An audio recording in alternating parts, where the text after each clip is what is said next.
Eagles never fail to give content. Unfortunately, this is not the content you want to be giving or getting. Hit the like button. Super chats go to the top. Appreciate all of you being here. Thank you very much.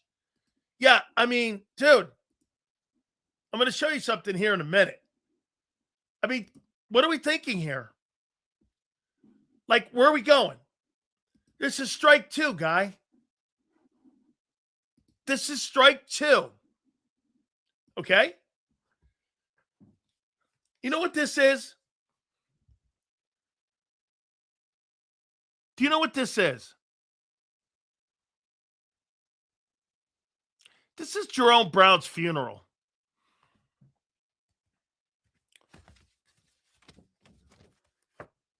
There's his nephew that was killed with him for speeding.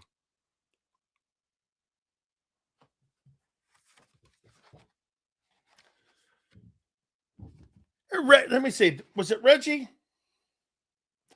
Yeah, Reverend White giving the ceremony.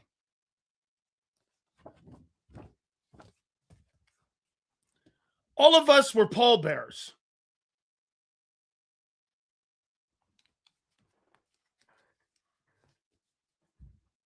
Nolan, you got too much to lose, hon. You got way too much to lose. Where are we going? I mean, where are we going? I never get this stuff. Ask Henry Ruggs, who just had a probation hearing for killing a guy.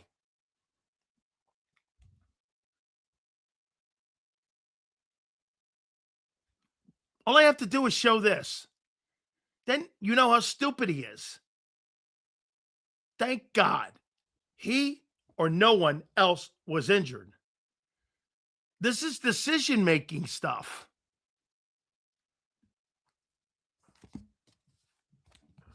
Okay? I mean, you want to go down the way of Jerome Brown?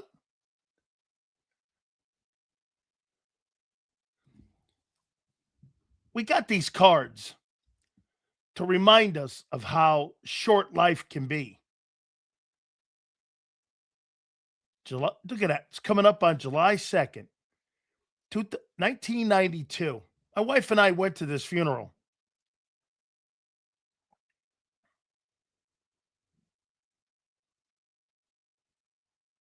Not much to say. Poor decision making. By the way, I want to tell you something that's important here for all of you to know, okay? Don't give the organization reasons to take your money.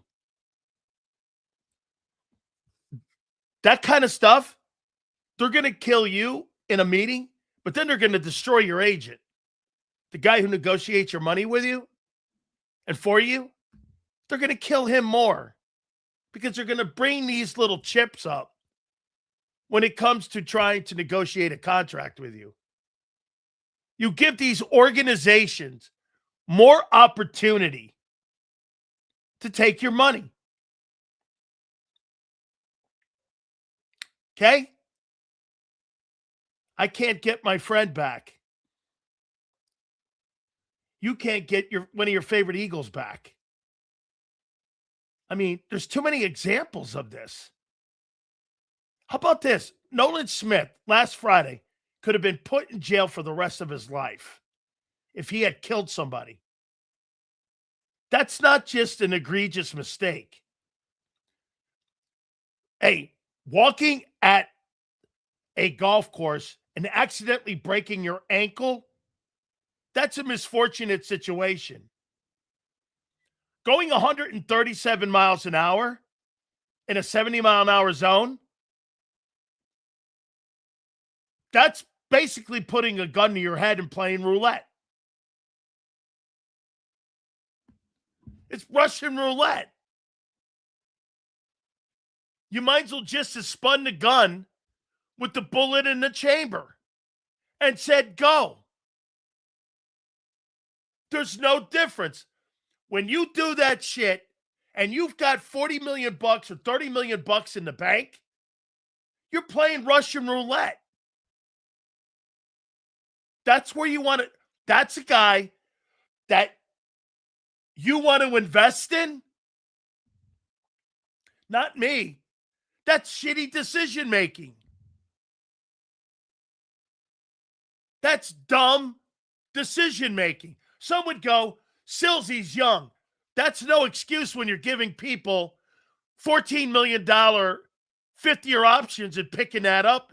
When you pay people professional money like that at $14 million, he needs to be making professional decisions. It's not a stupid thing, man. That's a guy you're hesitant to make future decisions with. Hey, dude, I don't have a problem with people smoking weed. Do you know what I have a problem with people smoking weed? When your agent comes to you, like they did with Randy Gregory, and said, hey, you're going to the combines. Lay off the pot for a week. You know what he does? He smokes more, gets busted. My problem would be not that he smoked pot, his decision making. You couldn't wait 2 weeks to smoke weed? That's a guy I don't want to be in business with. Hey, dude, you're lucky that you're right. I see somebody say it here. You're lucky that those state Georgia troopers, they probably knew who he was. Because if that's anybody else, they're face down, ass up, cuffed, and they're dog-tied. Georgia, Florida, don't get that shit happen with a Texas Ranger in Texas. Those guys would kick your ass out there. As an ex-player, do teams not drivers on call? You know what I wish? Hey, Kim, are you around? Can you bring my wallet in here, please? I'm going to show you something. It's a great take. Bald Eagle, thank you very much. And I appreciate the super chat. Okay? See this? This is what you're striving for not to do, dude. Right here. And see what Bald Eagle has here. Don't teams have something like this for drivers on call? Come on in, Kim. Give me this. No, you have to give me the wallet. Give me that. You. Okay. To your point. Watch this. Here's my NFL Players Association card. See this?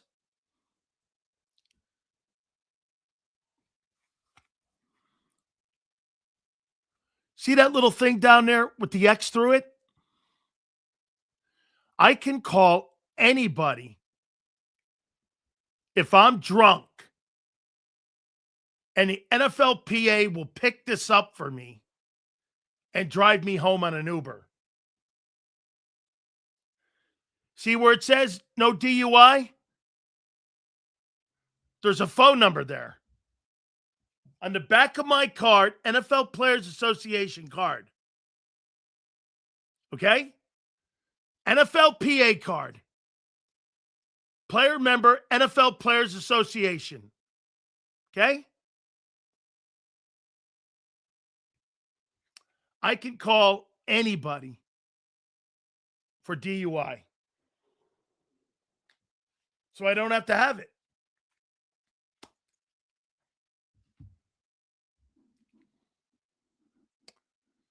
I mean, Nolan is lucky. Corner isn't separating steel from the remains.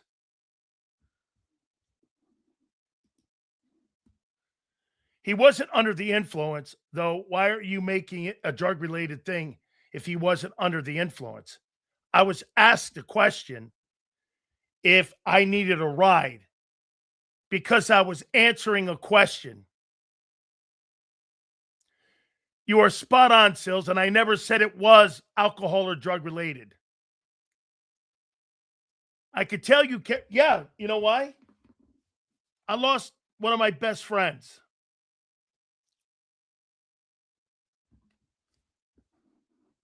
Jerome Brown was a very dear and close friend of mine. I miss him every day. That's no shit. This guy was you know how Michael Irvin's my friend? How he always says, my brother from another mother? I had the same relationship with Jerome Brown. The same relationship. We were thick as thieves.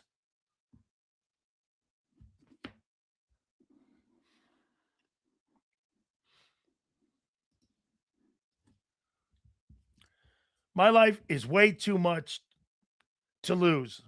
It's stupid if anyone does it. You have a bunch of money, go to a racetrack if you need to speed. Do you know what I have? I don't have a shitload of money. I'll tell you what I do have that's important to me, worth more than money. I want to see my kid grow up.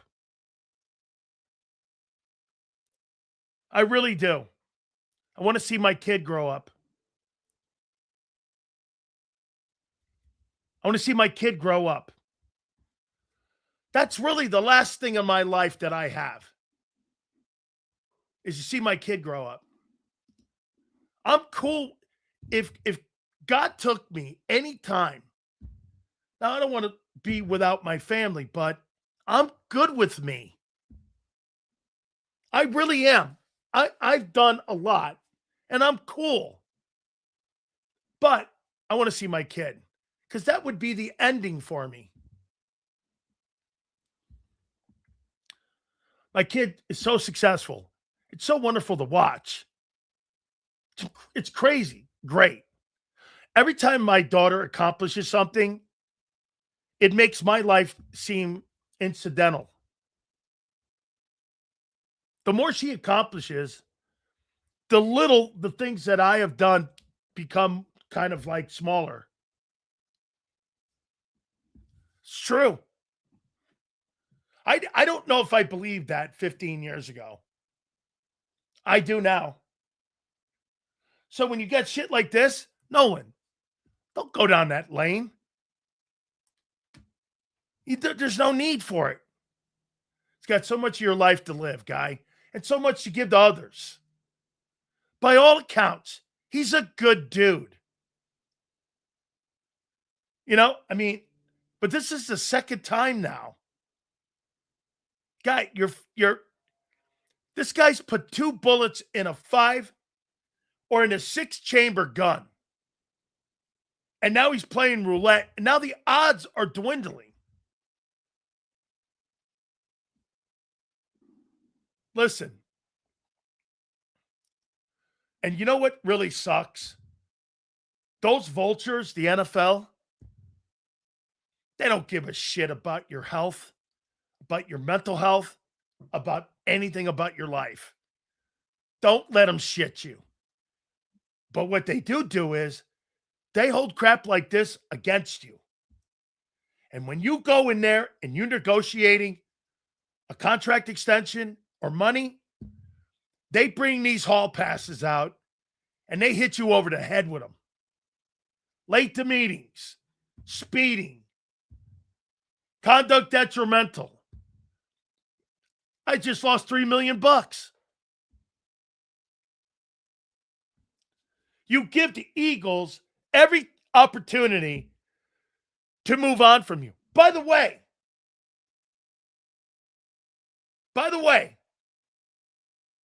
this now moves Jalen Hunt up the importance ladder in Philly. You know who benefited from Nolan Smith's ignorance? Jalen Hunt and the next dude. Let me tell you this. Nolan Smith lost more face, and they're going to hold it against him. Okay? I don't. I got two rules. I don't speed, and I don't drink and drive. I don't. Why? Get pulled over, you're going to jail. You speed, you're playing roulette. For what? For what? If I'm going to kill myself, I'm going to do it over something other than that. By the way, I would never. I love myself too much.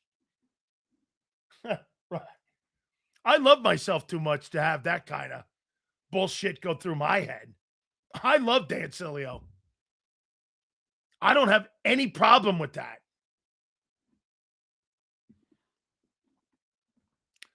None of that. I've never wished I was anybody else. Maybe my grandpa sometimes. Okay? In January 22, while at Georgia, Smith was arrested in Broward in Borough County for speeding in a construction zone and driving under a suspended license.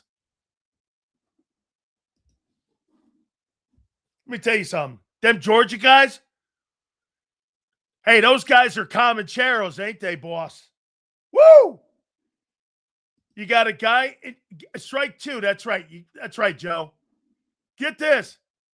You got the other guy killed somebody in a car accident, and Jalen Carter.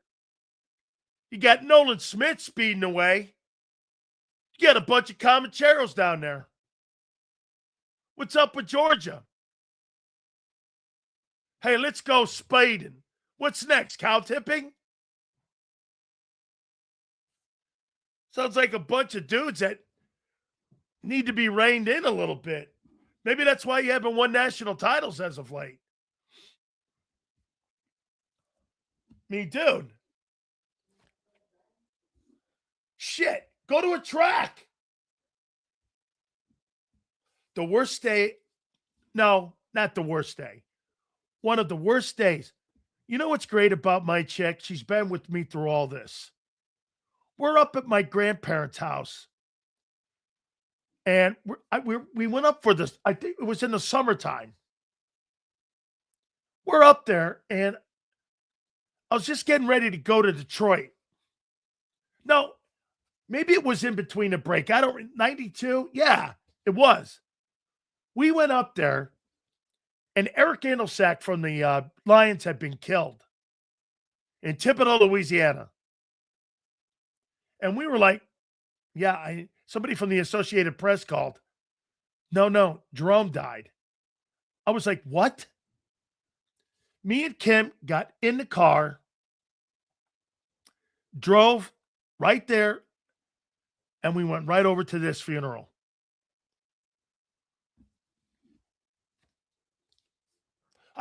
It's funny, I told you the other day, she's sitting in between Russell, Maryland, and Cortez Kennedy. I live in Georgia. Fast cars is a real thing. Some point you have to grow up and realize there's more important things. Absolutely, Marsh. Dude, having a family, growing up, I think I've just grown up. I would tell you this, okay? It's taken me a long time to understand there's more important things than me. I was all about me. Me did this. Me that when you get a kid, it's almost like a human eraser. It starts erasing that shit. Because then you don't really think it's that important. Hey, Stills, do you remember playing at Lambeau Field back in the day against the Packers? Yeah, kind of. Now I don't really think about it anymore. I think about my kid playing great in a rugby game when she was at Rancho Bernardo. Or I got more get this, I got more pictures now. I used to have all pictures of me. I got more pictures of my kid now than I do of me 3 times. That never happened. That's what happens when you get the advantage of getting older and understanding there's more important things in life than kid shit.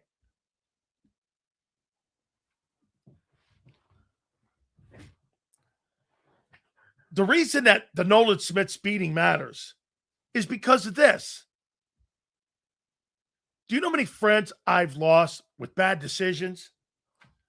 I'm sitting in my dorm room. I get a call from Adrian Branch. Hey, Dan, you're not going to believe this. Len Bias died. What? Len Bias was my workout partner at Maryland.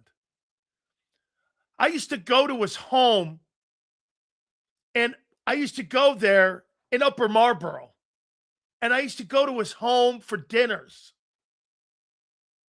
And I'm like, dude, you're kidding. A poor decision that Len Bias made. It's a true story. I never saw Len Bias drink a beer or do a line of coke in my entire year and a half knowing him. I was around him a lot. I never saw him do that. Maybe a beer or two. We were at a keg or something. Speedball, Len? I'm like, no, that's not the guy I knew. Then Jerome dies. These are all poor decisions. Now, hey, look, I'm not sitting there trying to tell you I haven't made dumb decisions because believe me, I've put myself in jeopardy. But you know what I was lucky to have? I was lucky to have my chick with me. I had someone going, yeah, no. No. Hey, one day I'll write a book. And my wife just said, no, you won't. Yeah, no, you won't. No, you won't. I had a chance to write a book once. We were talking to Don Yeager, the world famous writer.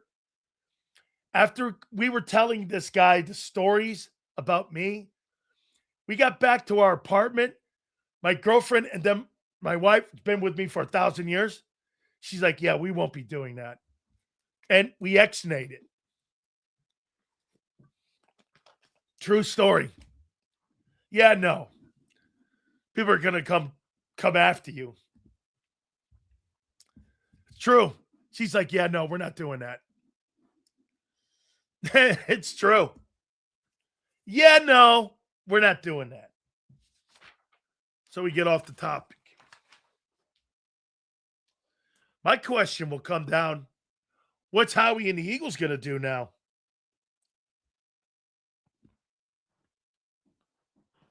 What's Howie and the Eagles are going to do?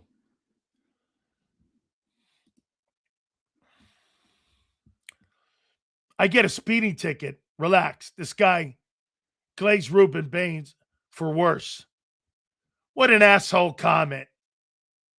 No, I didn't. What an asshole. This guy gets a speeding ticket. Relax. No, this is his second one, jackass. And by the way, Ruben Bain, how many people think Ruben Bain fell in the draft because of arm length? They will use anything against you to take your money from you. Anything against you. They used that against Ruben Bain in his arm length. What do you think they're going to do with a guy speeding.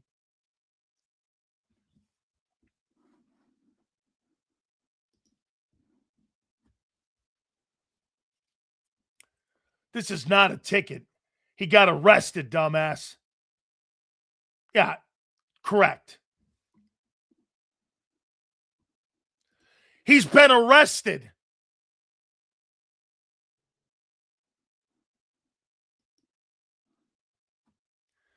Sills, I wanted to ask you, how much of how the Eagles have drafted over the past few years has affected this philosophical changes in the Hurts situation? Drafting well has hurt them to a degree. Yeah, because you got to pay them.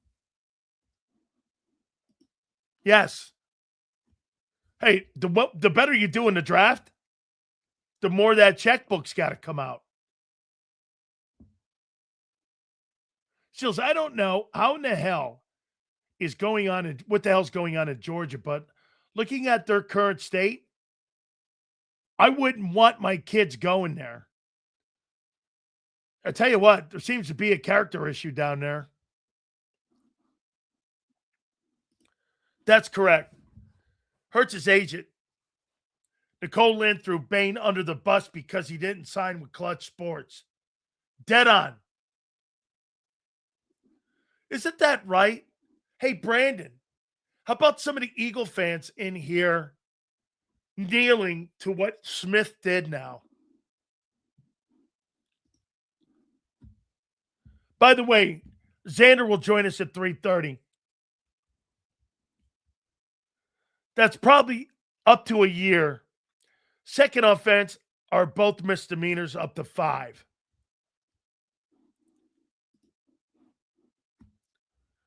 Nil has taken some power away from the coaches. I could just bail on you and get paid elsewhere if you're going to discipline me. Yeah, what's that? Hey, Reyes, my wife just said this. What's next? I'm going to run the lane. Yeah. It's Kirby Smart. How about Kirby Dumbass? There's never been a successful edge rusher with arms that short, but there have been successful players with checkered past.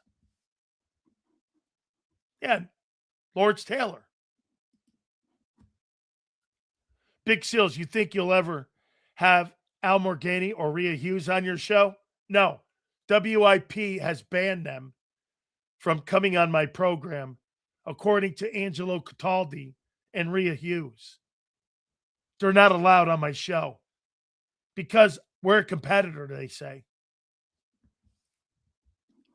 And because the Eagles won't allow it. Remember, I don't work for the Philadelphia Eagles. My obligation is to you, the people that show up every day and watch our show.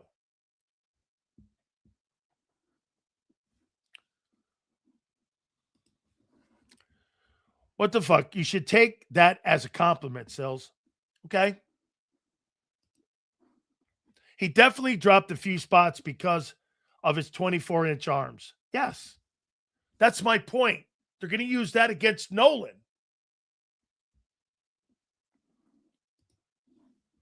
Don't shift blame to Kirby. Kirby wasn't behind the wheel. Hold Nolan accountable. Okay? Hey, get this. You're not going to win championships with choir boys. I get that better than anybody. I played in an organization that was built on gangsters. And I know this better than anybody. We didn't win national championships and build that hurricane program with choir boys. These were guys that had 2 options. 3, Army, death, or the NFL. That's a true life thing. What separated those hurricane teams, you didn't have an option. There were no options. Army, death, prison. Pick one. NFL. Dude, I threw a guy out of a fucking building. How many chances do you think I was getting? It's a true story. Everyone knows it. It's been chronicled. I threw a guy out of a window. I mean, but I was one of 40 guys down there that had that kind of attitude. So I get it. Is a 2014 playoff bad for college football? Yeah, you get to see shittier teams.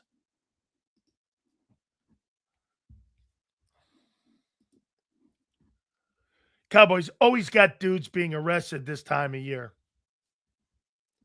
Funny, it's Eagle guys now. Sills, he's back. They paid him $27 million to leave and now paid him $5 million to return. You're talking about Coach O. Yeah, Coach O is back at LSU with Lane Kiffin. You get two skirt chasers now. Hey, how you doing, everybody? Wait a minute, Kim. I love Coach O. I hate Lane too. Yeah, but I'm going to tell you something, what he's going to do. He's the greatest recruiter in the history of college football. He built USC for Pete Carroll. He built Miami for Butch Davis and for Larry Coker.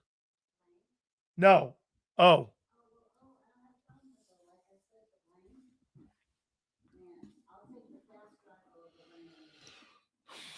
Ain't nobody getting suspended. Speeding ticket. He's been arrested, douchebag. Oh, I know who this is now. Got it. He's got another account. Oh. I don't hate the kid. I'm disappointed in the kid. Yeah. I don't hate the kid. I don't hate the kid. I actually like Nolan.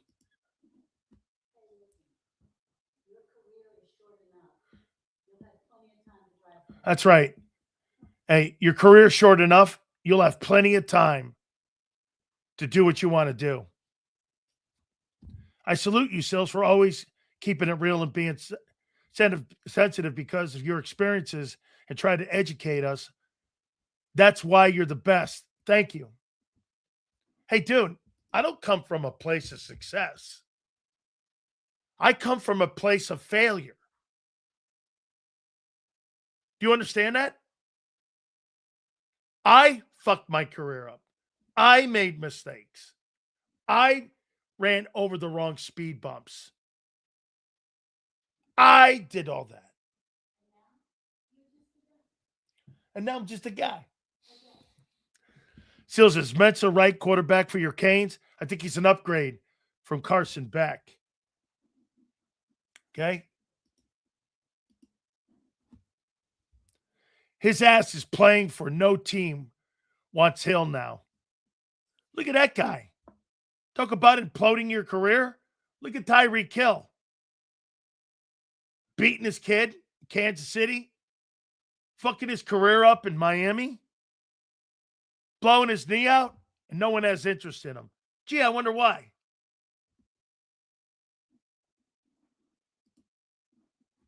Vic said he is good for at least 2 more years in the press conference currently. That's great.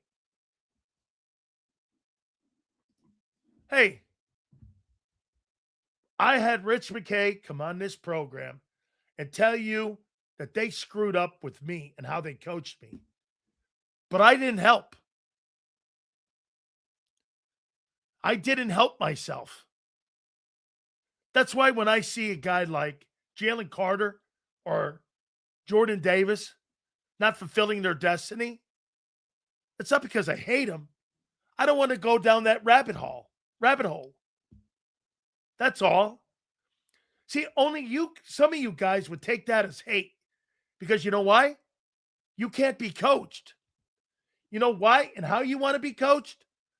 You want to be coached by somebody patting you on the back of the neck all the time.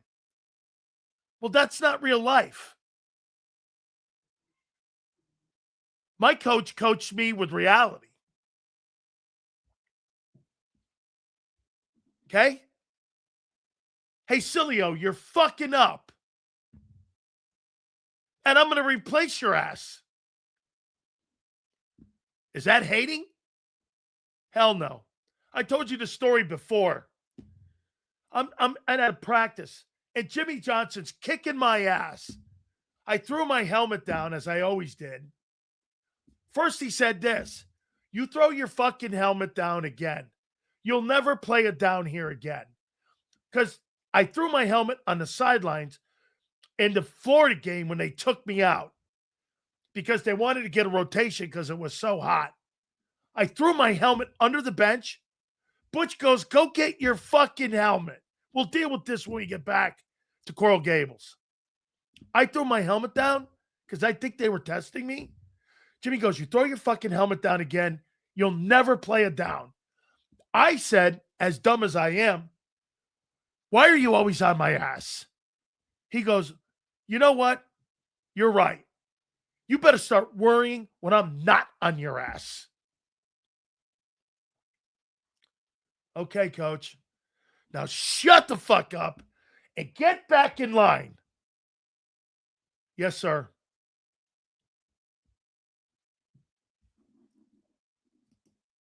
Yes, sir. So does Jalen get a pass because of the constant coaching changes and not utilizing his skill set, just like other coaches not coaching you right? Yeah. But then when you bring in coaches that don't make sense, you question the organization's philosophy.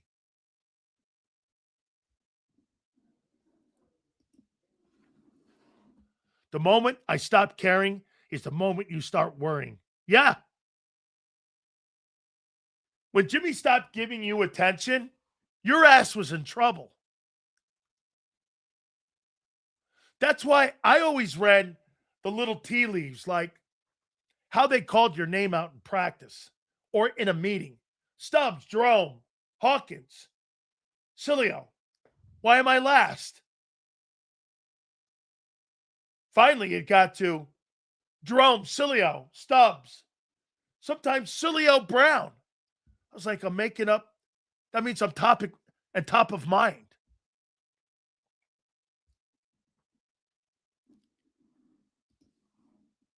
When people bring your name up a lot, that means they're thinking about you a lot. When they don't, that means you're not doing your job.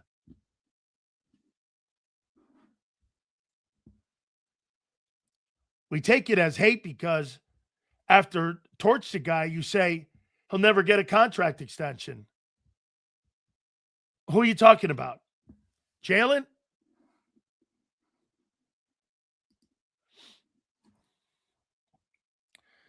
Oh, not this guy. It's LJ. Sills, it's being reported the kid from A&M, Sorsby, wasn't just betting. He bet on his own team. If true, the NCAA, the NFL will never let that guy in. Sills calls Nick and Jalen a caboose. They are. Only for us to find out he was a caboose himself. Okay? Then I should know.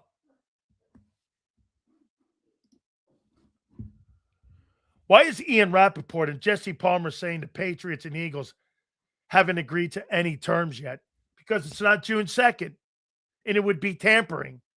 And the Patriots would lose a draft pick.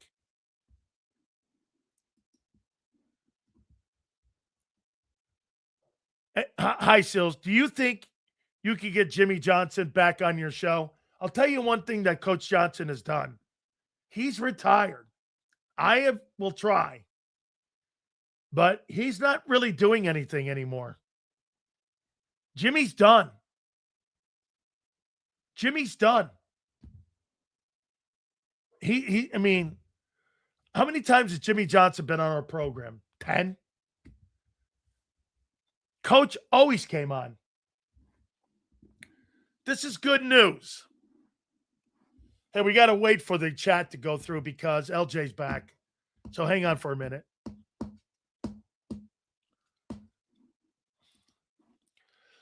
Yo, Vic said 2 years left. That's great to hear. That is.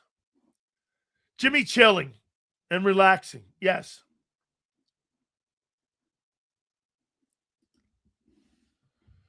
Who's the bigger caboose? Sills or the people showing up every day to call him a caboose while he gets paid? Touche, my friend. It's all good, though. Sills, I don't think people see you playing college because if they did, they wouldn't be calling you a caboose. Thank you, Angelo. I know. We were, as Coach O told you here, Jerome and I were the best defensive tackle tandem in college football history. And there's no getting around it. Okay? Jay Paterno has said that. Joe Paterno has said that. Barry Switzer said that.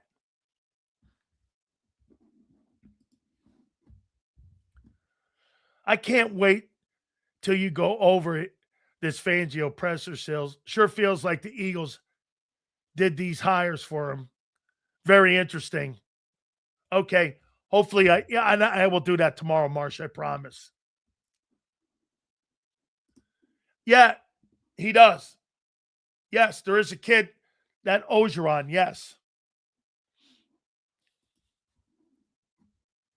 Seals, Nolan's issue might make it possible to move him to Arizona. We're going to get to that.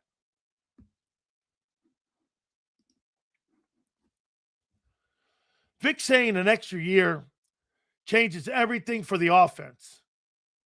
I think it changes everything for the defense. This guy's crazy, man.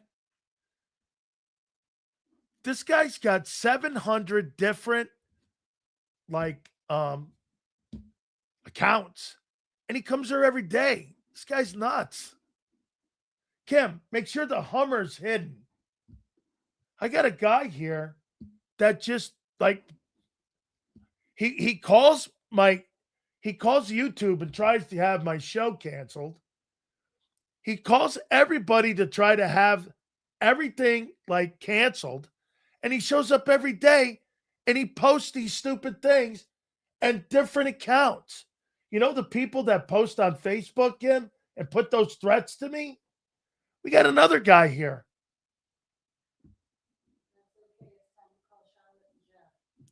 The FBI are FBI friends? I know. I had a guy post something on Facebook who wanted to have me shot and killed at a rugby event where my kid is. It's a true story. The rugby coach called me and goes, somebody's going to shoot you at a rugby game? And I got this guy doing this. I'm sorry?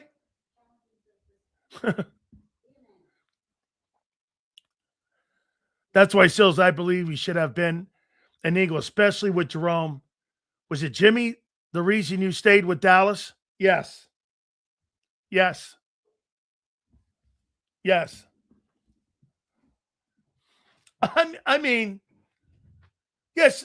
So Facebook acknowledged it, and they contacted me and told me there's a guy who's going to go to an event of mine where my kid is and was going to shoot me. Betty, it's all good. Don't worry. Probably shouldn't have said that. It's crazy how that if I had pulled my hamstring while playing JUCO, I would have made it to the NFL. Tries to talk shit about Sills making the NFL and being a national champion.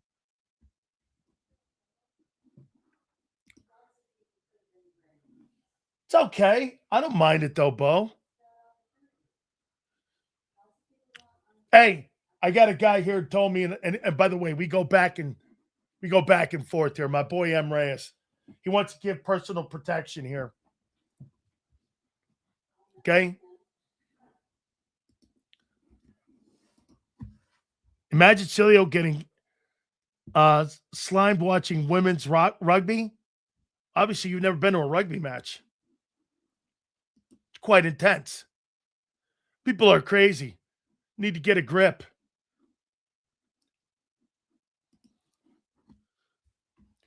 Such a coward behind a keyboard. No, it's all good. I mean, listen, he helps the algorithm.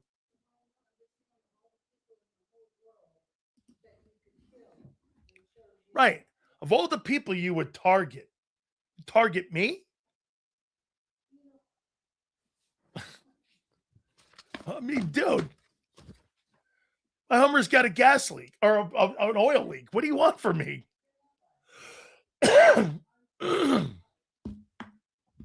You know how many of those we get a week?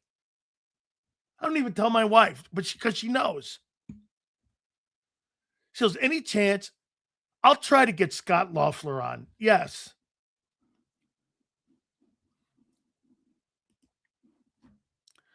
So is the Tampa show available on podcast form? I don't think so. I think you can listen. You can listen to it. It's 10-1, and it's on 820 down there. And they're getting their stadium, by the way, I think. I appreciate you asking. The Sports Gear show is killing it.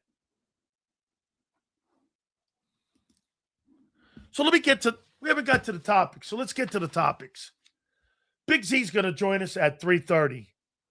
And, oh, by the way, Jason Cole today at 5:30. Tomorrow, Mike North at 4:30. Adam Kaplan will join us at 5:30 on Friday. I highly doubt a guy that comments on sports has that kind of pull to order a hit. Dude, I talk sports. I'm with you. Who the fuck am I? You know how we found that out? Me and Kim showed up at a rugby match. I didn't know. And I will tell you the coach's name, bud. He's the head coach of the boys team. What the hell was that on Facebook? I looked at it and I go, yeah, I don't know. Facebook had a big thing on there going like, they've contacted the FBI.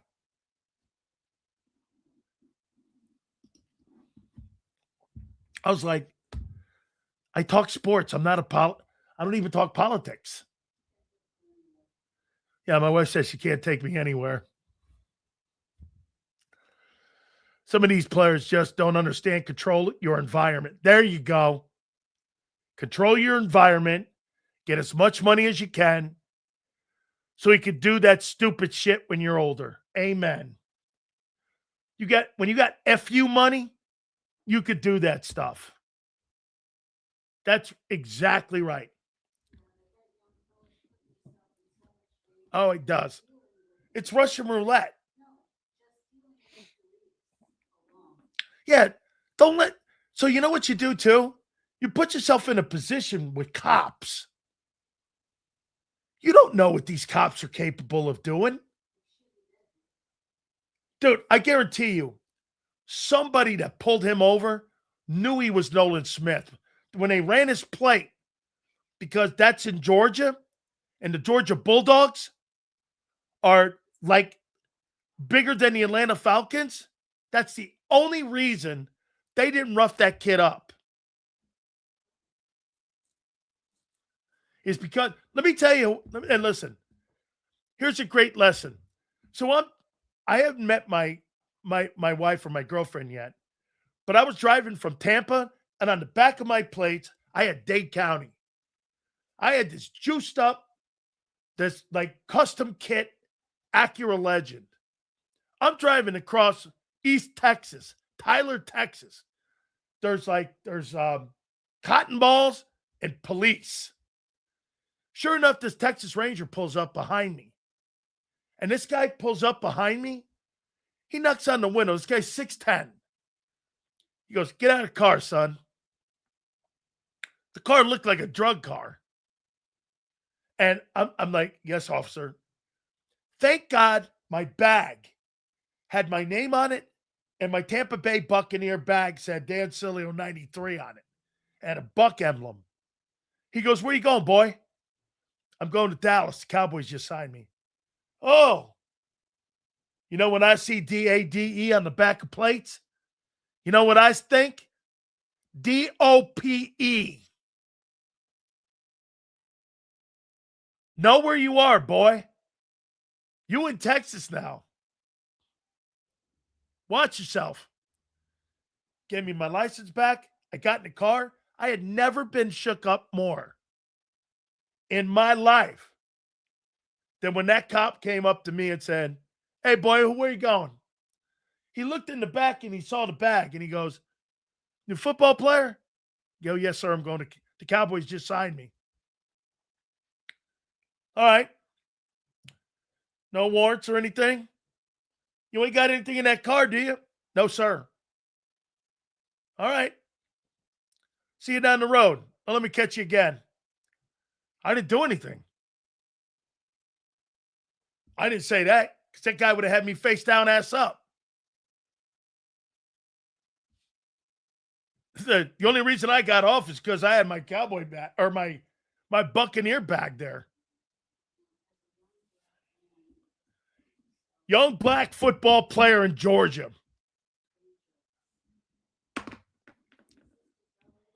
Doing 137 miles an hour. They got all reasons to fuck you up.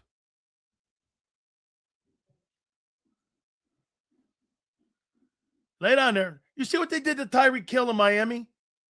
On the way to the stadium, they put him in cuffs and put his face down, ass up.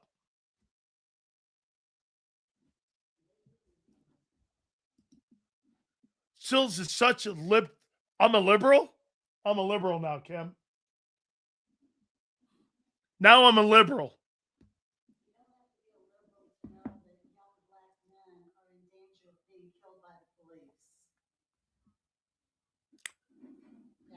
Yeah. That should say idiot, Sig. Tyreek was in front of the stadium. As a black man, you're right. Hey, dude, black people are looked at differently by the police than white people are. I mean, that's common sense. That's common sense. Do I really have to? Is that like groundbreaking? If black athletes are covered differently than white athletes, black folk are looked at differently for white people than cops, with cops. Common sense, use it.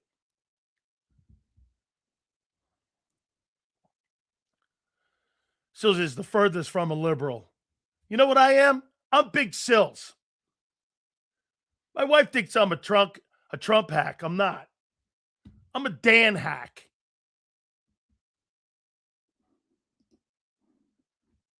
Don't know who being arrested you, but you should press charges.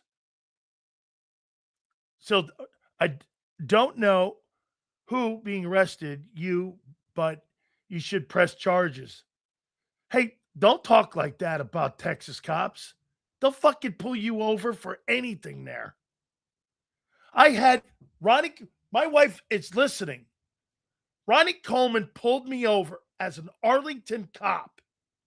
The man who won 7 Mr. Olympias. You know what he pulled me over for? Hey, you're Dan Sileo? I said, yeah. My wife, she was my girlfriend then. She found this dungeon gym. And I like working out in dungeon places. So I take her narrow ass down there with me. By the way, strong as shit chick. So I put 500 pounds on. I do it 3 sets of like 5. And I'm down there and nobody had seen this kind of weight being pushed. So I go in there and every gym I went into, I owned it. Every gym I went into, I owned. And so Ronnie Coleman, Kim's with me. She's sitting right there. And he knocks on my window and he goes, and I go, what did I do? I go, what did we do, Kim? Kim's like, I don't know. We weren't speeding or anything. And you know what he did? He goes like this. I just wanted to meet you.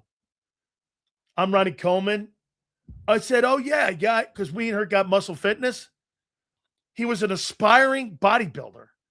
He goes, yeah, I hear you're at what was the name of the place? Like the Power Shack, the Power Dungeon, something like that. Powerhouse. It's like a hole in the wall. I love those places because I don't like LA Fitness or narrow-ass places because I don't want to see dudes in spandexes. And so, yeah, I just wanted to meet you. No one had ever seen anybody put weight like that up and throw weight around like that. I've never seen anything like that. And I was like, oh, okay. He goes, I'd like to work out with you. When are you and your girlfriend in there? I said, we go in pretty much every day.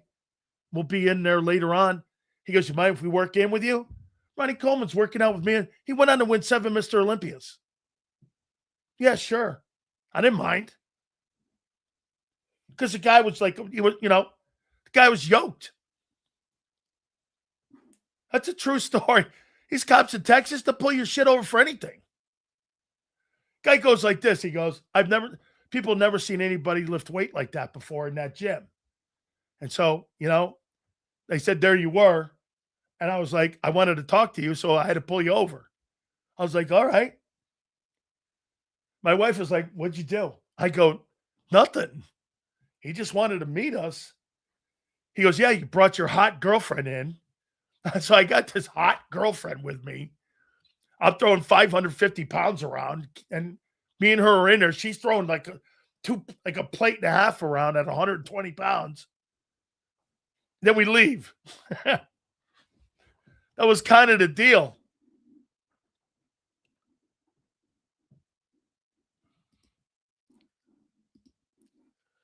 Sills, is this fair? Not all cops are dirty. For sure. Absolutely. Just like all people aren't assholes. Cops are people too, right? If I lined up 1,000 people, you get 10 dicks in the room. Yeah. Common sense.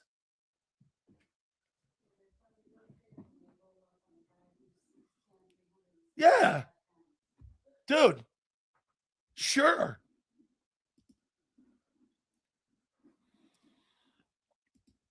Dude, my wife and I love the Metroplex. I love Dallas. It is a phenomenal city. It is one of my favorite cities in the entire country. I met my chick there, and I enjoyed living there. We didn't have a bad time at all living there. The West End was fantastic. The old spaghetti factory, going to the Palm down there, all of that was fantastic. It was a great time going to Campese's. Just a phenomenal place. Just a great place.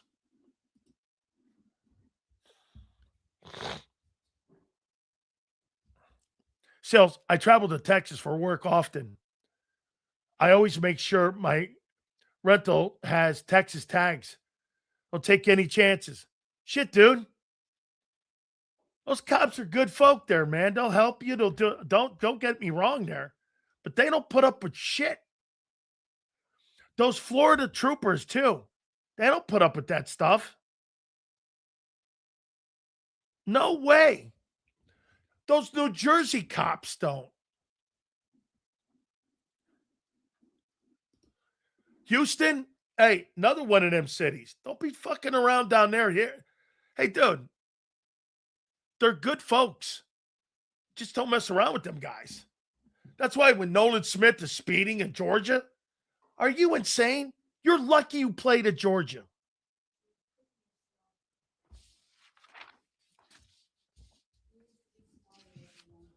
You need to be smarter with your life. All right. Here's what I would do. You tell me if you buy this. I package Nolan Smith's ass up, send him to Arizona, and bring me back Nolan and bring me back Josh Sweat. He's a better player. And he's cheaper. He's cheaper than market price. Send his ass to Arizona. Hey, you really want to be put in jail? Go play for the Cardinals. Send his ass to Arizona and let him go out there and play. You don't have to worry about anything in Arizona because the Cardinals suck. And they will always suck. Bring Josh Sweat home. What do you think? Bring Josh Sweat home. Right?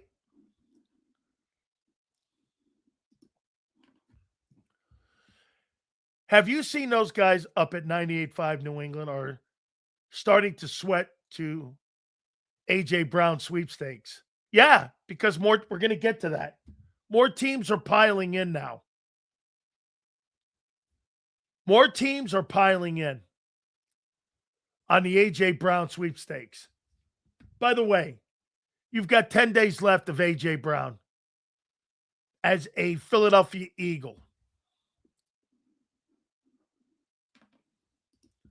Richmond is lit. I used to date a Marine Swati that was stationed out there. True story. I got pulled over at 128 in Jersey by a trooper on the parkway. I pulled over before he got behind me. Let me off with hindering traffic ticket. Very cool. Sills, Arizona is the purgatory of football. They're in the New York Jets. Yes. Go get Josh Sweat. Nolan Smith has not lived up to being the 31st or the 30th player taken. He's not. You're paying a guy a 50-year option at $13 million. That's not really worth it. Now, he's got kind of issues now. Decision-making issues that I got a problem with.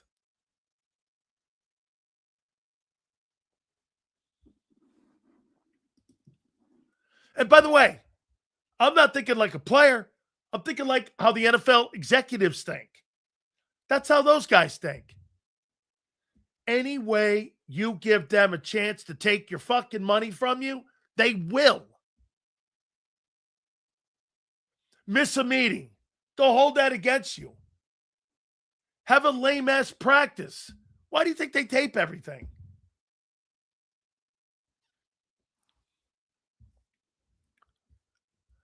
So there's a Nolan issue, and then there's the Rashid issue.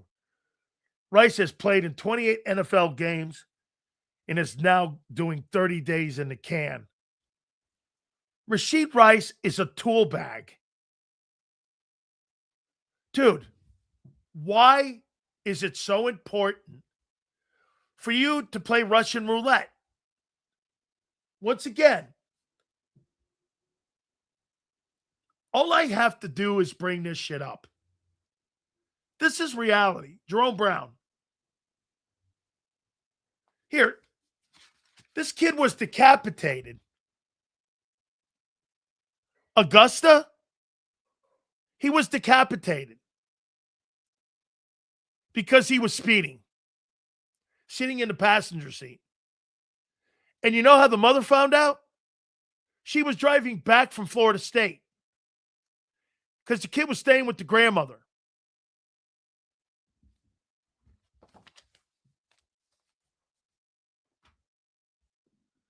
That kid was decapitated. And I knew that kid.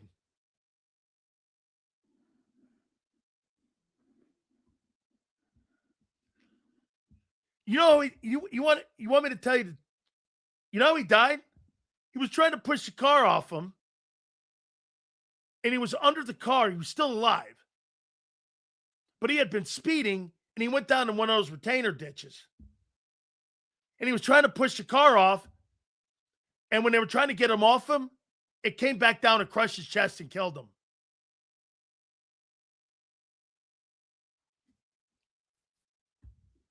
And to my friend. Not a friend, a brother. Like the same relationship I have with Michael Irvin, I have with him. Same. Going to his home, staying in Brooksville, meeting the father, Willie, the mother, Tim Jenkins. Hey, you see the sign here? You see this sign?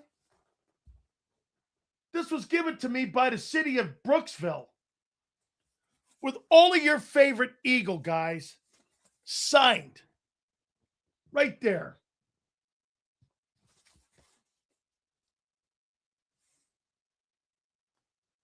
Look at this. We got signed on here. Andre Waters. Here, Clyde Simmons. Andre Waters.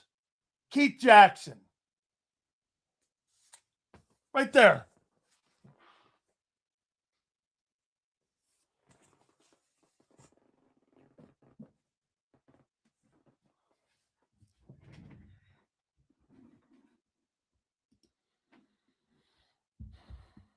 Sills, I could tell the love you have for JB. He indeed was a special player for the Eagles. This is a special man. Dude, I've never known anybody like him. I was privileged to have been his friend. He taught me more about things that I never thought. I'd never been around black players. I went to school with a predominantly white Catholic school in Connecticut. I had no idea. I get down to South Florida. I'm going to Liberty City in Overtown, Belle Glades, Florida, places I'd never been to or food I've never eaten. I not only got an education in football, I got an education in life about different cultures, how things were differently. Single parent black moms raising kids because the old man left. Michael Irvin being raised in a single room of 17 kids. All that shit was eye-opening. Going to Woodrow Wilson High School in South Florida and seeing these kids look at us like gods was crazy great.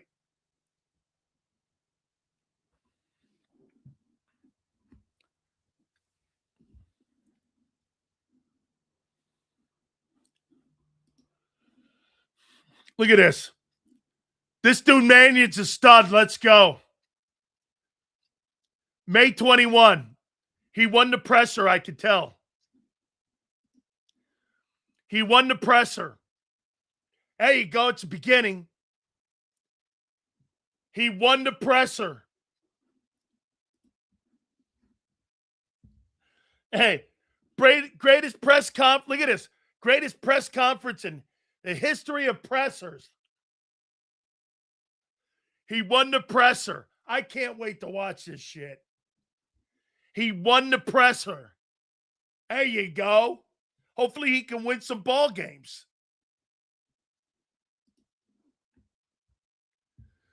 Make sure. Okay. There you go. Look at this. Big Z got motivated. He's ready for another parade on Sean Mannion. There you go. That's what I'm talking about. Winning the presser, baby. That's what I'm saying. Winning the presser. Hey, we're going to take... This guy must have given one of the greatest Newt Rockney speeches in the history of press conferences. Man, I could tell you we're going to win. We're going to... Okay. Oh my God. You know what the NFL guys think with them rah-rah dudes?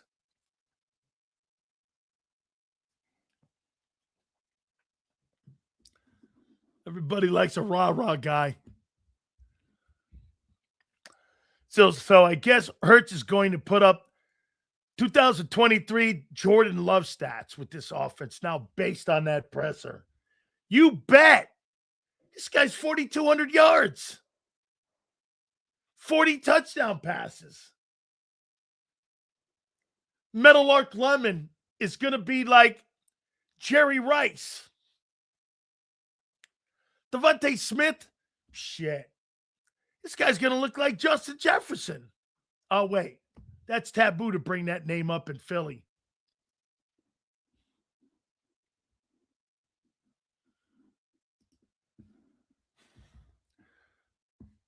Virginia's pretty damn good in football as well. Virginia's good, yeah. Hululemon. Isn't that like a clother or something, Hululemon? Oh, wait. We got a certified stiff at quarterback. No. Not with Sean Mannion. I can't wait to hear because I'm happy that Z listened to the presser because I didn't get a chance to. I'll defleece this thing tomorrow. Jordan Love's overrated. I don't know. I don't think that. So basically, this idiot is saying that Jalen Hurts is going to be overrated. Who? Oh, okay.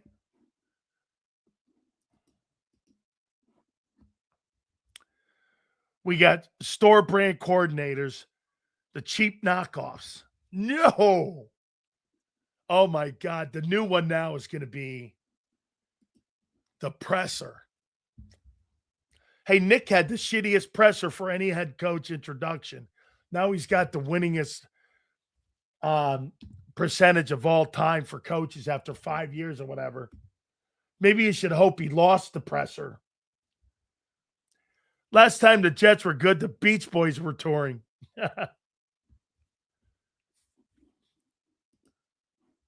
Lululemon. It's expensive. You got a store in Cherry Hill. I got a few sweatsuits from and for the gym there. Why wouldn't you buy Lululemon, Cam? Oh, that's what this guy's saying. It's really expensive. I'm not wearing anything that says Lulu on it. Unless it's a Hulu. Unless I'm in Hawaii. Oh, wait, that's Hulu.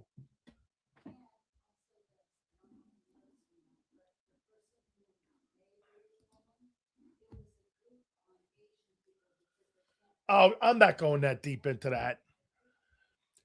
If you listen to Jordan Love and Malik Willis about Sean and how Lane and other people talk about him, if everyone is saying the same thing, it's got to be true. Okay, let's go. Let's go. Isn't this taken out of the same Kevin Patullo playbook of a year ago? Oh, my God. Kevin Patullo is he's incredible. He's brilliant. He's smart. He's been here 4 years. It's incredible. I was like, yeah, okay. Yeah. Oh, I was like, yeah, well, I'm not buying it.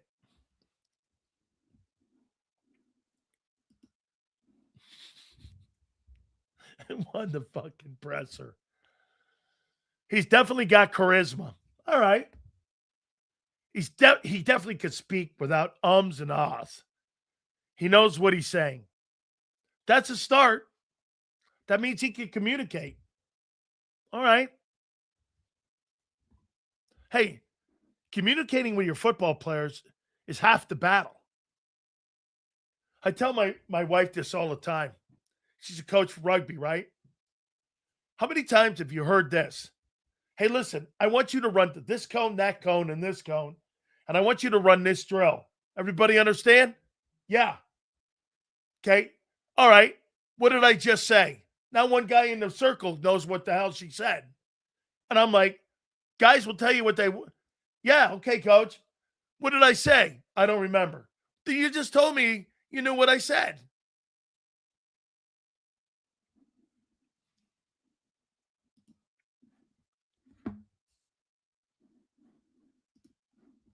Prince, all that is positive BS talk in the month of May. Woo! Half the battle's knowledge. Patullo didn't have that. That's not how that was. That's not how that was portrayed a year ago.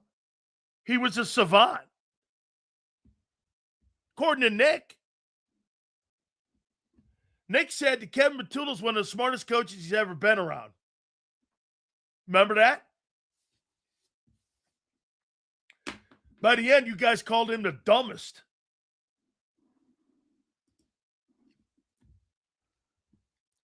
I'm a Georgia fan. Today is 30 years to the day my mom, Georgia passed, but 20 incidents since 2023, as well as sexual assaults. Saban was a better disciplinarian. Kirby, not as much. Correct. Sills, if things are going bad in May, you know you're fucked. The fact that things are going well in May with Mannion tells us nothing. He can win a presser, though. How about this? At minimum, he won first impression. Is that fair? I think that's fair. I don't have a problem with a guy getting a mic in front of him and winning first impression. At least he's starting from a good place. Nick was starting from that wild presser from the beginning. Who is this guy? We're in coordinator purgatory. Why do we have so much turnover? Because your head football coach is not a play caller.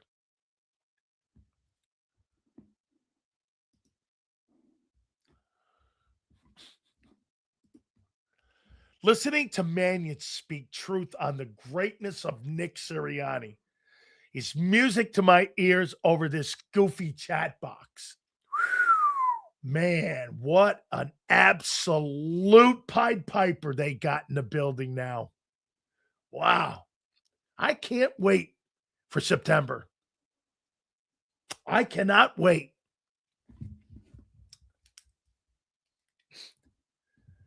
Mannion is the man.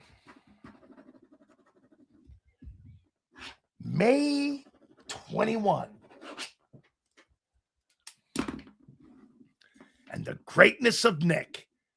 Both he and Hurts will be blown up by the end of 26. I'm not saying that. Lots of praise on Nick for real. Was he? Like Nick, a lot of praise on Howie. Definitely knew how to butter us up to get the job. That's how we got the gig. Yeah. Nick, you're the greatest. Oh, my God. Oh, fuck. Oh, my God.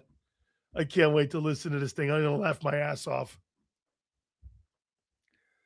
So that comment must have really hurt Sean because every single comment has been about pressers.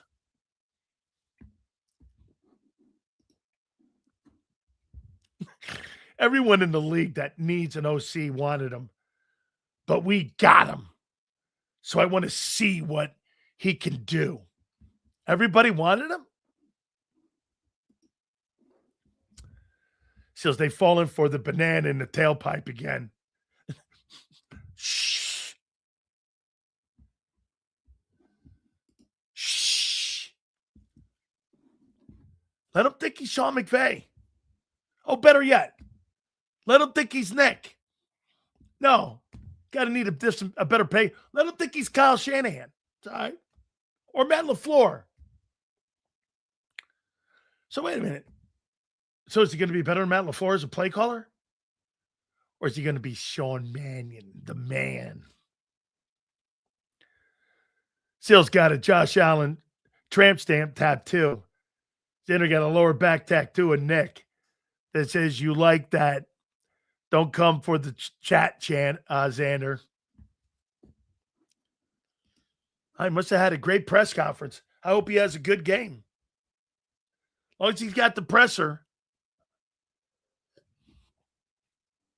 It's the first step.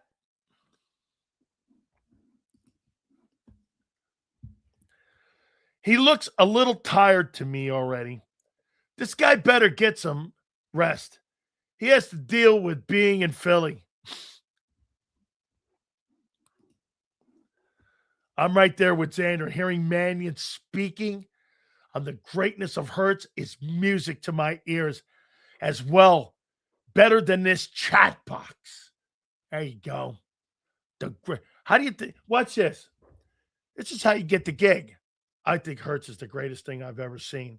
Nick, unbelievable. The percentages that he's put together and wins is second to none. It'd be a privilege to work here. You got the job. Based on a presser. Let's go get it. Broad Street. Hey, Big Joe, you better get that. You better get that platform. If I were you, I would get that platform right now reserved. Get it reserved for the parade. Nick S. is not a head coach. And Sills, Sean M. better be what they say he is, because if he's not, failure starts in September. Nick can't coach for shit. No one can't tell me otherwise. Other coaches do it. Hey, no. I got an idea, guys, what I'm going to do. Sean Mannion, wow. This guy's going to change the game. Let's build this guy up so when September comes, we got him right there in the bullseye. Because if that guy fucking fails, it'll be a downhill rollerball, not just a small snowball.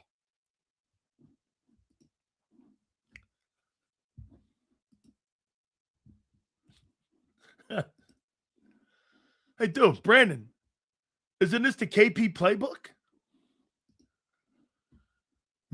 Mannion is the next coming of Andy Reid without the cheeseburgers and fries. He's going to have Hurts looking like Dan Marino. I want more of this. I just want to see Hurts play under center. He plays better there versus out of the shotgun. Mannion and Jalen are in love. Mannion, Nick are in love. Hurts is the greatest. Nick is the greatest. Does anybody expect to hear anything different in May? Yeah. Man, this season's going to be great. We're going to either suck or do well. It's all unknown, and I love it. Yeah, Prince. Hey, Kim, right? That's the story. Yeah, that's it right there. Hey, what do you think the chances of us getting this done? 50-50. That's what it's called, seat of your pants. Seat of your pants. You never know when you wake up what's on and off. It could come back. It could not come back. I don't know. I'd love Hurts, but I would not go that far. He's not. No. He's going to be Dan Marino. I want these expectations high. Today it's glaze. Tomorrow it's tears. Oh, my God. Build it up. Hey, by the way, guys talking at a presser to me, that's like listening to a political speech. I'm going to do this. I'm going to do that. I'm going to lower taxes. I'm going to lower gas prices. I'm going to lower food. It's hilarious. Sills, Mannion, glorified Nick and Jalen. Hey. Hold on. Come on, Marsh. I love my boy Marshall, man. You're good people, man. I appreciate you. I do really like when he talks about scheme. Yeah. He's way better than KP for explaining play design and what he's saying. Doesn't sound like a high school coach. All right.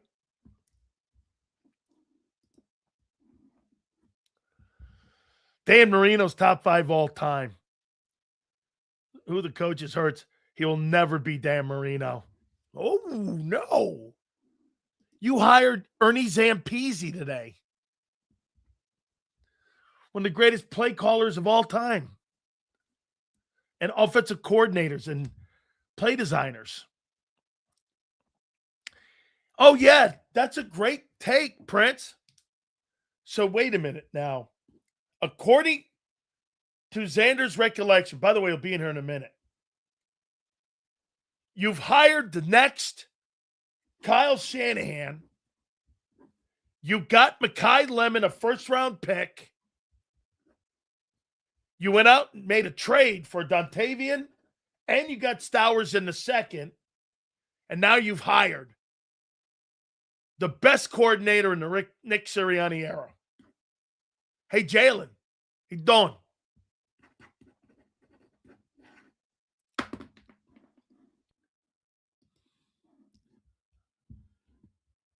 Big Sales, did your executive in New England say anything about Rossini and Vrabel? No, it's a non-factor. Kim, it's Alonzo.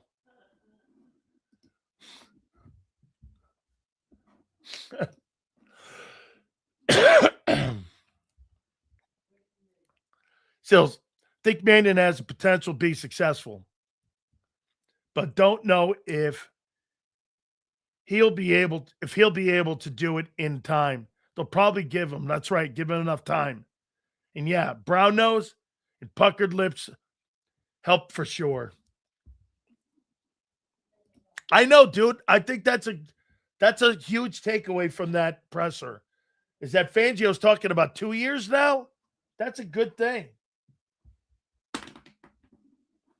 Yes, sir. Now that is big news. Nice. Hey, that's big news. Mannion sounded all right. I just wish there were better questions. What? You're going to get kiss-ass questions. Hi, Sean. Wow, welcome to Philly.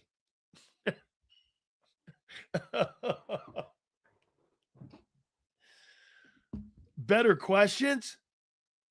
Those guys value their jobs. Better questions. You're in the wrong era, dude. That is the best thing I heard all offseason. Yes, that Vic staying around for 2 years. Absolutely true.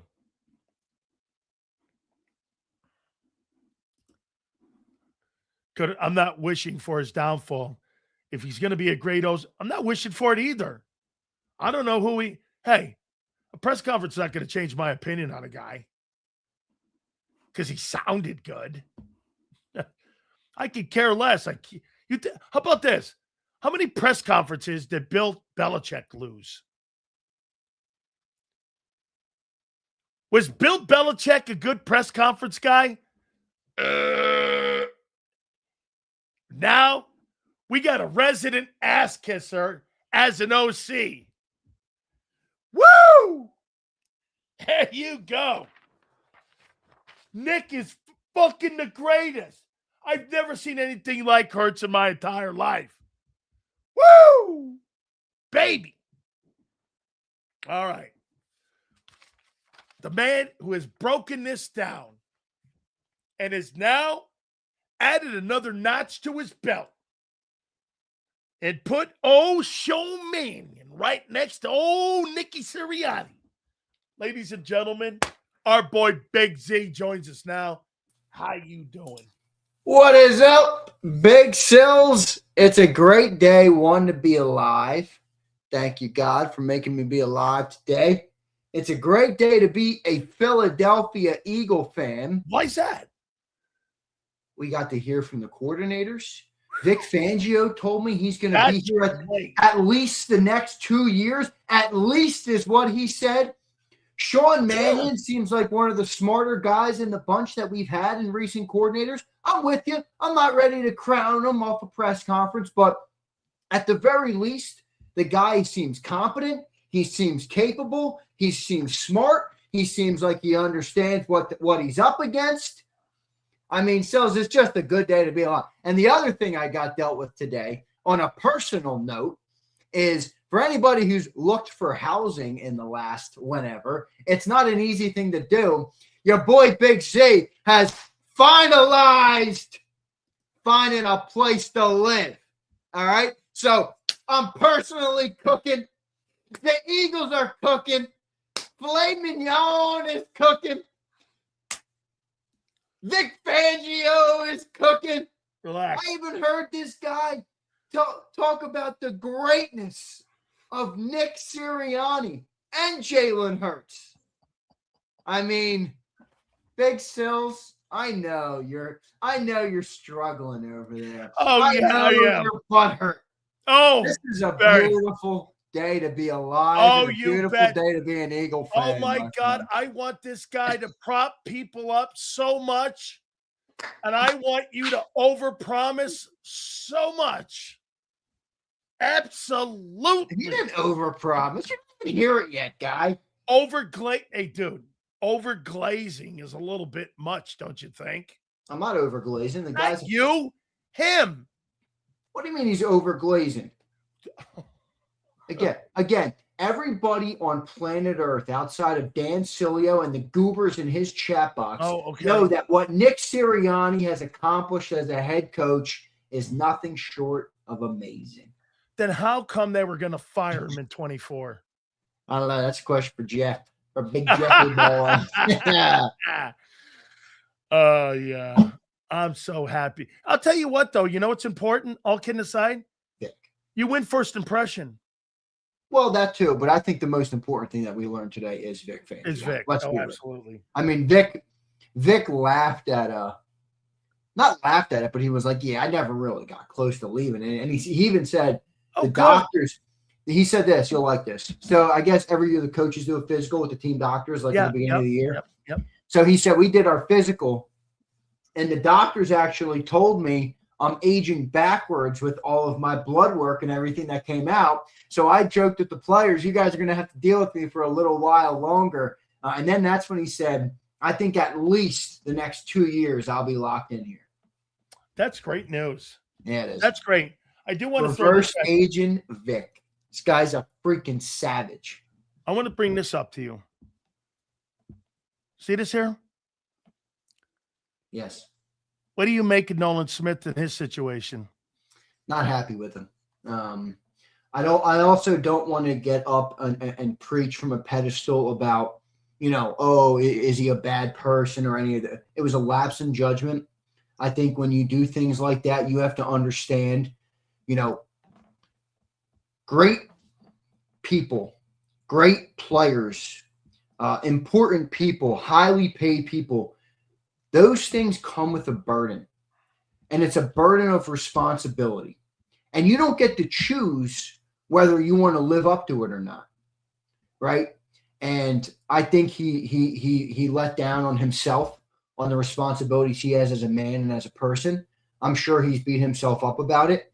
I'm happy that it was what it was and it wasn't something more extreme. Second time now. This is second time now. Yeah. So it's like, come on, man. Like, look, I love cars, so I get it. I'm not going to sit here and tell you I've never gone over the speed limit. That's not true. But, you do have a duty to the public. The public doesn't owe you, to be put in harm's way because you want to rev your V8 or whatever it is. Nobody cares about that. And you have every means you need to be able to go and, take that car to a private piece of asphalt, a track, anywhere else. So, I wished he would do it differently. I hope he's learned his lesson from it. But, yeah, it was unfortunate. I mean, you don't want to see that, Sills. How about this? If it was today, does Howie give him that 50-year option? I still think he would because I don't know. Maybe not, but I still my thought process would be he would be because, the edge rushing position still is an expensive spot. A second edge rusher at $13 million really isn't all that much money. So I think from a business perspective and a football perspective, the deal still made sense. Now, if you're talking about a future deal, well, I think that's different conversation. Look, this organization still has very little tolerance for this stuff. So I see people saying, "Hey, we can come down to our." I get it. You're right, intern. I understand. People speed. It's not like, but the organization does not have many people get arrested. They do not have many incidents like this. The last person I think that was arrested that was an Eagle was Daryl Worley, who was here for a cup of coffee, and he fell asleep on the highway at the intersection with a gun on his hip or something, if I remember correctly.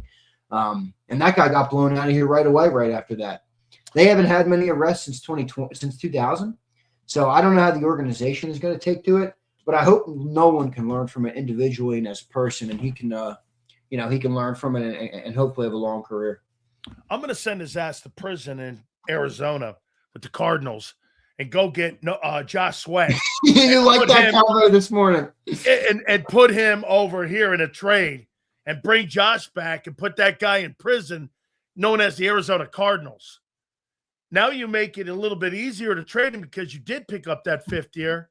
And that would give them the option to be able to have him for a couple of years. Go get Josh Sweat, dude. He hates it in Arizona. And that would, dude, get this. Grenard and Josh Sweat and Jalen Carter and Jordan Davis. How's that front four look? Looks damn good. If you can make that happen, you can make the argument that's the best front four next to the Rams. Yeah, I mean, it would be good. There's no doubt. That would be a move I would make. I mean, I don't know if that's a deal Arizona would want to strike, but and also what's the ramification there for the Eagles after just guaranteeing that 5th year option? Is it just a $13 million hit or what? Yeah. So maybe. I mean, look, I would like it. I think it's a little pie in the sky at this point, but yeah, I think that would be a great move if they ended up doing it. But I think Nolan will be all right. I mean, look, Nolan. The thing that bothered me a little bit about it was this. I don't see the future with Nolan Smith as my. Well, it's not. But remember, Sills, it is this year and next year because they just picked up that option. This is what bothered me a little bit about the Nolan thing. And I can only speak for myself here, but and I'm not perfect, obviously, and I'm not saying I am or I'm better than anybody for that matter. But I'm a human like everybody. But I always try and learn from like what other people fuck up in life, and especially somebody that's so close to you, like his best friends on the team, Jalen Carter. These are guys that have had instances where when you get careless behind the wheel, life-changing things can happen. And that's what bothered me about it was that, right, I would wish you would, Nolan, you shouldn't have to learn this lesson. You should learn this lesson from those around you. And that's what I would say to him. Again, he's a grown man and he's going to make his own decisions and stuff. But that was the one part of it that I just said, man, dude, Jalen Carter, damn, you know what I mean? He had to go through the ringer. They tarnished his character. They tarnished everything about him because of him doing a stupid drag race. Bro, I appreciate you like the car. Believe me, I love him too. All right, it's one of the things in life I truly love. Go to the track, don't do it in a stupid way. So, but it is what it is. My uncle's had all kinds of cars, GTOs, Corvettes, you name them. I mean, vintage cars that have, and my uncle's never been pulled over. He loves. Yeah, I've never been pulled over in any. I haven't been pulled over since I was 7. No, again, I'm not saying that but yeah, I mean, you got to be responsible when you're on public roads. It's just it is what it is, dude. All right. So, tell me a little bit about what your takeaway was with Sean Mannion in his press conference. Well, I mean, there's the slight troll in me that's like Sean Filet Mignon. This guy's talking up Nick. He's talking up Jalen. He's talking up Mekhi Lemon and Devontae Smith. Not much mention of A.J. Brown, which tells you not much of that stuff. But no, I thought he was, in all seriousness, I thought he had a good job at the first impression. I liked some of what he said from a very real standpoint, so, and I get it. It's a press conference. It doesn't really tell us much. But, he talked about how when he was a player and a backup quarterback, he always looked at things that he learned and that he saw being implemented by the other coaches as he knew one day he wanted to be a coach. He wanted to be a coordinator. He wanted to be a play caller. And he always said, as a backup, I always took everything they implemented, all the different schemes that we tried, all the different things. And I always said, how can I use this one day, for me as a coach? How can I add this to my repertoire? How can I add this to my toolbox? And I thought it was a great answer just about, how he kind of uses things to, how he's used his development in his career to personally help him with where he is right now, which is obviously something he's been aspiring to be. So I thought he was a sharp guy. You could tell he was a little nervous. He said a lot of ums and stuff, which is Philly's a daunting town. I can understand that. But I thought it was a good press conference. We talked about a lot of the meshing of the concepts. They asked him about terminology and are they going to run this new offense and, what type of learning curve is it for Jalen Hurts? And I thought he had a strong answer on basically all of them and kind of what you'd want to hear. And the other thing that I thought was great that he emphasized over and over again was when talking about the whole staff they've assembled with Ryan Mahaffey and Chris Cooper, the O-line coach, was, our most important thing that we care about is being teachers and teaching these guys, the game and the offense and where to be and when to be there and how to be there. And I think that's one of the biggest parts of coaching, is teaching and actually doing that for the players. So I thought that was a great answer. Came across as a sharp guy to me, and I'm hopeful for him. I got high expectations for him, but I also think he's going to have a great career, whether it's here or he has a great year here and is hired somewhere else. I think he's a sharp, capable guy, and will have a great career in the NFL as a coach. Do you think a first-year teacher can teach graduate assistants or graduate students? Do you think that? What would be your top preference now? No. What I'm saying is, the Eagle players, you would label them as graduate students, right? Like guys that are going for extra degrees. These are guys that have been taught by really great teachers. Do you think that a first-year teacher can teach people like that? So my question would come back to this, though. Did he come off as a good communicator, in your opinion, today? Yeah, I think so for sure. Well, that's important. That's very important. I mean, I think your question is fair. I don't want to put him into a box because I think every person is different. There are some people I would imagine who in life are naturals at what they do. And, boom. There is not that there's nothing you learn, but just that you're maybe more capable than most at the start. And I'm hopeful he'll be that. He kind of needs to be that in Philly. There's kind of no other way for them to thread this needle. There's not a lot of room for him to fail and learn. Most people in life have room to fail at what they do first. I think even personally, right, when I first started hosting, I went from the production chair to the host chair. I think you gave me the opportunity to fail a lot. And you opened up your show to me and said, hey, look, and I became a much better broadcaster by talking to you. And, I don't know that he has that, which is maybe not ideal, but welcome to the big leagues, brother. You know what I mean? You got to get the job done. So he's got to do it, man. He's got to do it. I'll tell you what I do dig. And some people in here will like it, probably. I'm assuming. I like he's a former player. And what I like about that is not that he's going to see the game any different. He's going to know what the players are going through. So, what I'm saying is this. I'm trying to teach you a slant pattern. He's going to know what Jalen's looking at. And he's going to ask Jalen questions that he would ask as a passer. How come, I wasn't able to run that slant pass. I wonder if you're seeing the same thing I saw. And here's why I struggled at that play. Right, like Bobo would never be able to say that. No. Because you don't have that failure success that you've gone through as a player. Yeah, I agree. Now, again, I don't think that makes you a great play caller or not, but it just gives you more insight on the ability to be able to see what the player sees. Because here's what's different, what I just said. And I see Reyes in there being an asshole as usual. Okay? Just because you know what you're looking at doesn't mean you're a situational play caller. And being a guy in game and being a play caller, that's a skill set. Right. And that's something we probably won't learn, right, until he's in the fire. Until he gets in the reps. Yeah. Kevin Patullo knew how to draw a play up, right? But he didn't know how to call the play. Is that fair? I don't know. Did he know how to draw it up? I don't know. Who knows? Well, he's taking victory laps in Miami. Yeah, he is. He really is. Yeah, that's a good point, and I agree with you. I don't think we learned that until Mannion's in the fire. But that's right. I do like what I've seen from him so far, and I thought he had a good press conference today. And again, my favorite thing from today is Vic. Vic said, "I get to have Vic Fangio be a part of my favorite football team for mind? Or you think for at least another 2 years." Hey, do you think he changed? Do you think they changed his mind? He didn't say that. No, he kind of said the opposite. Like, you should listen to it. I think you'd really like Vic. Yeah, Vic was great today, but he kind of the very. I think it was, if I'm not mistaken, it was the very first question he was asked. How much, how close were you to leaving? And he basically responded right away, not close. He said, "Look, when you're at my age, after every single season, you think about it, right? It's something that comes to your head after 23, after 24, after 25.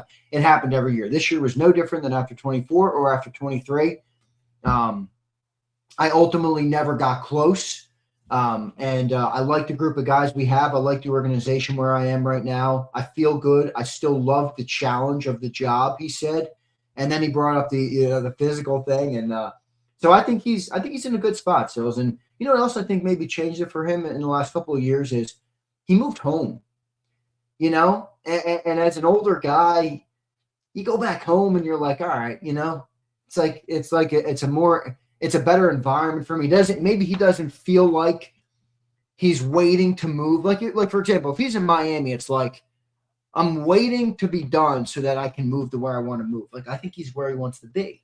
So I think all those ducks kind of lined up for him, and that's going to, hopefully lead to him having an even longer career.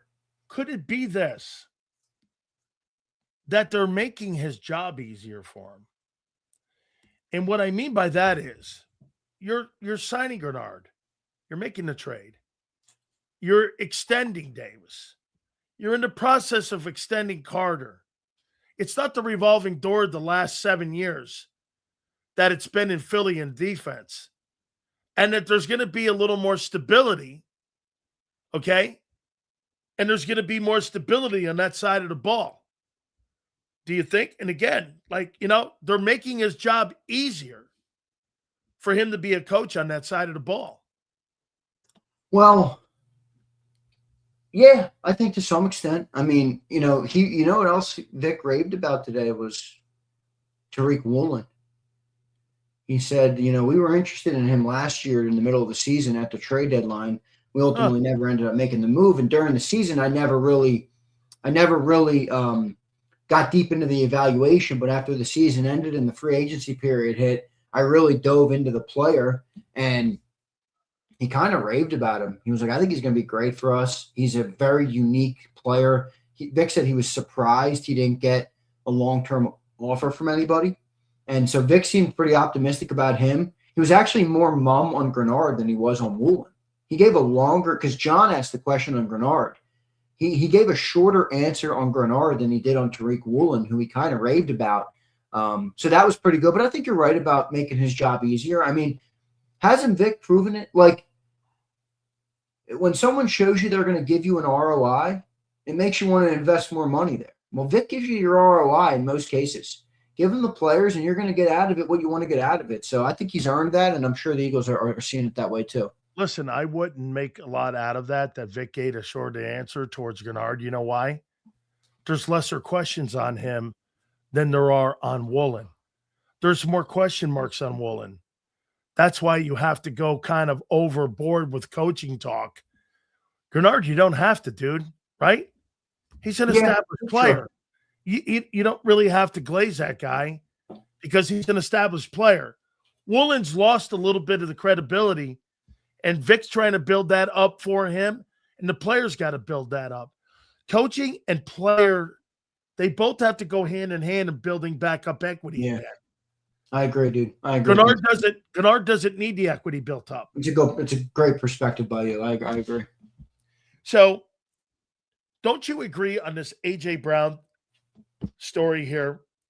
The quicker you have a resolution to it. Philly 500 said yesterday, I'd let this thing play out a little longer. Fuck that. Let's get this story done. Get it out of here. Let's move on. Why would you hang on to a chick you hate? You wouldn't. I'm not going to stay in a relationship I hate. I'm not doing that. Okay? Let's resolve this. I'm not saying take the first deal possible. But don't you think the quicker you get this resolution done, the better for everybody? AJ, too. I want to get this done. I want to get out of it. Yeah, but we know what they're waiting for now. Best offer. Yeah, but June. It's June. That's what they're waiting for. No. What I'm saying is I don't want it to linger past June 1 or 2. Yeah, I agree. It should be the first week of June. I think the first week of June would be the last. Look, guys, they asked Mannion today about the receiving corps. He didn't even mention A.J. Brown. Not even mention. He talked about Devontae, how great he's been. Talked about, Mekhi Lemon. Talked about the collective as a group, how the offense is going to be more about the collection of talent as opposed to one player, which I thought was a good answer. AJ's gone. So if we all know that, I think you're right where you want to get him out of there probably pretty quick. But I think he'll be gone, dude. I don't think it's going to take very long. I don't. I think it's going to be that Monday or Tuesday of that week in June. They're probably as soon as he is eligible to move, they better do it because I got the damn wedding in June, so I don't want to be missing. If they trade AJ Brown when I'm not in this chair, I will walk out of my own wedding. I will do a show from my honeymoon in Italy. All right, if they do that, they better not screw me like that, Sileo.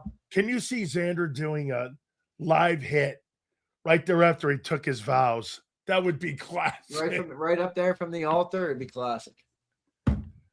Would you ever consider trading him for this? What if you want to? I'll trade him to the Rams. You know what I want in return? Yeah. Hold on. You know what I want in return? I want a 1 at Devontae Adams. So you want a 33-year-old wide receiver? A 33-year-old wide receiver led the NFL in touchdown catches last year. Matthew Stafford's his quarterback. Do I really need to remind you of that? I was told today the greatness of Hurts. I don't know that you were told that he's going to throw the ball like Matthew Stafford. So, how's Devontae Adams and Devontae Smith sound and Mekhi Lemon as your 3 versus Devontae Smith, Mekhi Lemon, and Elijah Moore? How's that sound? Wait. Elijah Moore's like the 6th receiver. Oh, okay. Who is it? Hollywood Brown, dude. That's bullshit. Hollywood Brown has real experience in the NFL. Okay, so you'd rather have Hollywood Brown than Devontae Adams? Wait a second. Whoa. Let's set the record straight here. I'm not going to sit here and tell you that Hollywood Brown is the greatest guy since sliced bread. The guy has Super Bowl experience. He's got multiple years in the league. He's been in the league since 2019. He won a Super Bowl in Kansas City. He played with the Ravens, the Cardinals, and the Chiefs. He's got almost 5,000 yards in his career. He's got a Super Bowl ring in Kansas City. Big deal. Anybody, Juju Smith-Schuster could win a Super Bowl. I actually don't even know if he does. He was there in 24 and 25. Guy got beat by the Super Bowl champ Philadelphia Eagles. Won a Super Bowl ring in Kansas City. Hollywood Brown couldn't escape the greatness of Quinion Mitchell and Cooper DeJean. Jesus criminy here. After that unbelievable press conference today, what is the one thing you think he adds to the game of Jalen Hurts, Sean Mannion? I actually think it's what you just said. What? He was a quarterback. Okay. The only other person who's been a quarterback. So his insight. I just think his experience maybe as a player. Now, Brian Johnson was a quarterback too, but hey, Jalen didn't have that awful of a year there. I thought he had a good year, most passing yards ever. But I think his experience as a player, and maybe an outside voice coming into this offense. Maybe it wasn't great in hindsight, obviously, to elevate a guy who was in the building. You want a fresh eyeballs, fresh set of thought processes and things like that. So probably that. I mean, he doesn't have experience as a play caller. He doesn't really have a track record of success that you're going to rely on. So that's not what he brings to the table. I think you bring a smart young football mind, a guy who's got experience in coaching and in playing, who's seen a lot of different schemes that Jalen maybe hasn't. And maybe he brings that to the table. That's probably about it right now, though. The impact of Vic Fangio saying he's got 2 more years left as a coach in Philadelphia, what impact does that have on Howie Roseman moving forward? You mean with defensive personnel decisions? Yeah. Drafting. I think some. I mean, I don't think you can, to me, that's not an unshakable thing. So you don't build your identity around that. That would be a losing proposition. But I think to some extent, yeah. I mean, they're going to have to keep doing things on the defensive side of the ball, because even if everybody pans out, they can't even pay everybody. So they're going to have to keep getting creative. Like it's much more likely that Tariq Woolen's here for 1 year than it is he's here for multiple, So I think they're going to have to keep being creative. I think Vic gives you the confidence to be creative, and to be aggressive maybe would be a better word. But yeah, I think that would change a little bit. I think more importantly, though, it's going to be dictated by the cap and, the changing structure of the team, because it's been so offensive heavy. Now you're going defensive heavy potentially. How does that change things? I think that has a bigger impact on it. But yeah, I mean, I would be happy if I had Vic, right? Yeah, but here's where I'm going now. Q, Cooper, Jalen Carter. Who has the bigger impact on who's here? Do you think they sign all 3 of those guys this coming off season? And your quarterback? Cooper, Quinion, and who? Carter. I'm not sure they're paying. That's $168 million. Walk me through the Big Sills math. Okay. Cooper. How much? 28. 30? 28. 30. Dude, he's a slot guy. Okay. He'd be the highest paid slot guy by like 50%. I gave him a $2 million raise. You say 28, I say 30. How about Q? Dude, Fangio just said it. He said Cooper's going to be our safety in base, and then in nickel, he'll be in the slot. Okay. 28. Okay. How much you paying Q? 32? 33. Okay. There we go. Q. There we go. So we're at 60. How much you got your boy, Carter? 35? I got them trading him for 2 1s. Really? I think it could be more likely than people think. I really do. I'm not going to disagree. I'm not saying I want them to do that. I'm saying I know for a fact Jeffrey Lurie despises bad publicity, guys. Despises it. The entire home opener, not even home opener, the NFL opener last year, the first game of the season where the Eagles were hanging a banner that Jeffrey Lurie as an owner probably takes tremendous pride in. 3.5 minutes later, he was thrown out of the game to start the NFL season for spitting on a quarterback. Again, I'm not holding it over Carter. I think the organization will be reluctant to pay him. And if the trade package is enticing for the Philadelphia Eagles, I could see them doing it. Okay. I'm going to go back to that then, but I would say it's going to be 35. If they're paying him, I agree, 35. Okay. So you're at $98 million. If Hurts lives up to the Sean Mannion new offense, you're paying that homeboy at least 60. No. Why? You're not going to give him $10 million more? No, Wait a minute. You get the 3 NFC championship games and you get the 3 Super Bowls, you're No, not the paying other one that guy. came before the contract. No, you're going to pay him after the Super Bowl. Before before free agency starts, you're going to pay him in March. Well, no, that Super Bowl was already paid for. It was to Barkley. No. I'm talking about the one coming up this year. Oh, I thought you No. had him win 8 games. No. I do. I'm saying after your wonderful press conference, if that guy pans out, that's 58 mil. That's $160 million with 4 players. But in my opinion, you're right. They would dump Carter. Dude, I don't think there's a world where the they could same way the Giants dumped Dexter Lawrence. Is there a world where they could pay all of those guys next summer? Seriously. No. Now, they could push Quinion off, but I don't think they want to push Quinion off. Why? Dude, he's excelled since he's been here. Right, so get him paid early. That's been their philosophy. You rewarded Barkley when you didn't need to. Yeah, but dude, their philosophy is not pick up the 5th-year option and wait. I know that's what it was with Davis, and it's going to be that with Carter. That's not what they'd like to do. They prefer to do it like Devontae Smith's deal.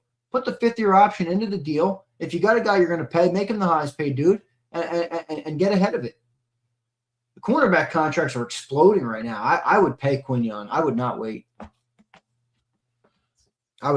Would you wait on Cooper? You can't. There's no 5th-year option. Oh, that's right. He's a second. I mean, I'm not waiting on Cooper. I'll tell you what. Maybe you wait on Q.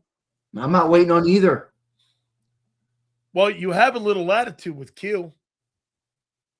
You don't have any with. We're $60 million is going out on those 2 guys. Oh, absolutely. I don't care how you slice it. Right. I'm not 32 to Q and 28 to Sheen. Just give him it next year. If that guy blew his ankle out in the opening game, I'm still giving that fucker that money. I know how good that guy is. Those guys are beyond, I don't have to. Who's the highest paid slot corner in the NFL? I think 20. Dude, it's 20 million. Yeah. Yeah. 20 million. So what would you pay him? 26 because you use him in a different way there. Right? I don't even know if it's 20, dude. These are all outside guys. Yeah. That's why I say him being in the slot, the Eagles get a break. Dude, I think the highest paid slot guy's 20. Mitchell's not 28, Twiz. They just paid the dude from Kansas City 31. Oh, yeah, that's right. He got a deal in LA. In LA. They paid him 31. And by the way, I'd take Quinion over him all day. Quinion's been a better player than him in 2 years.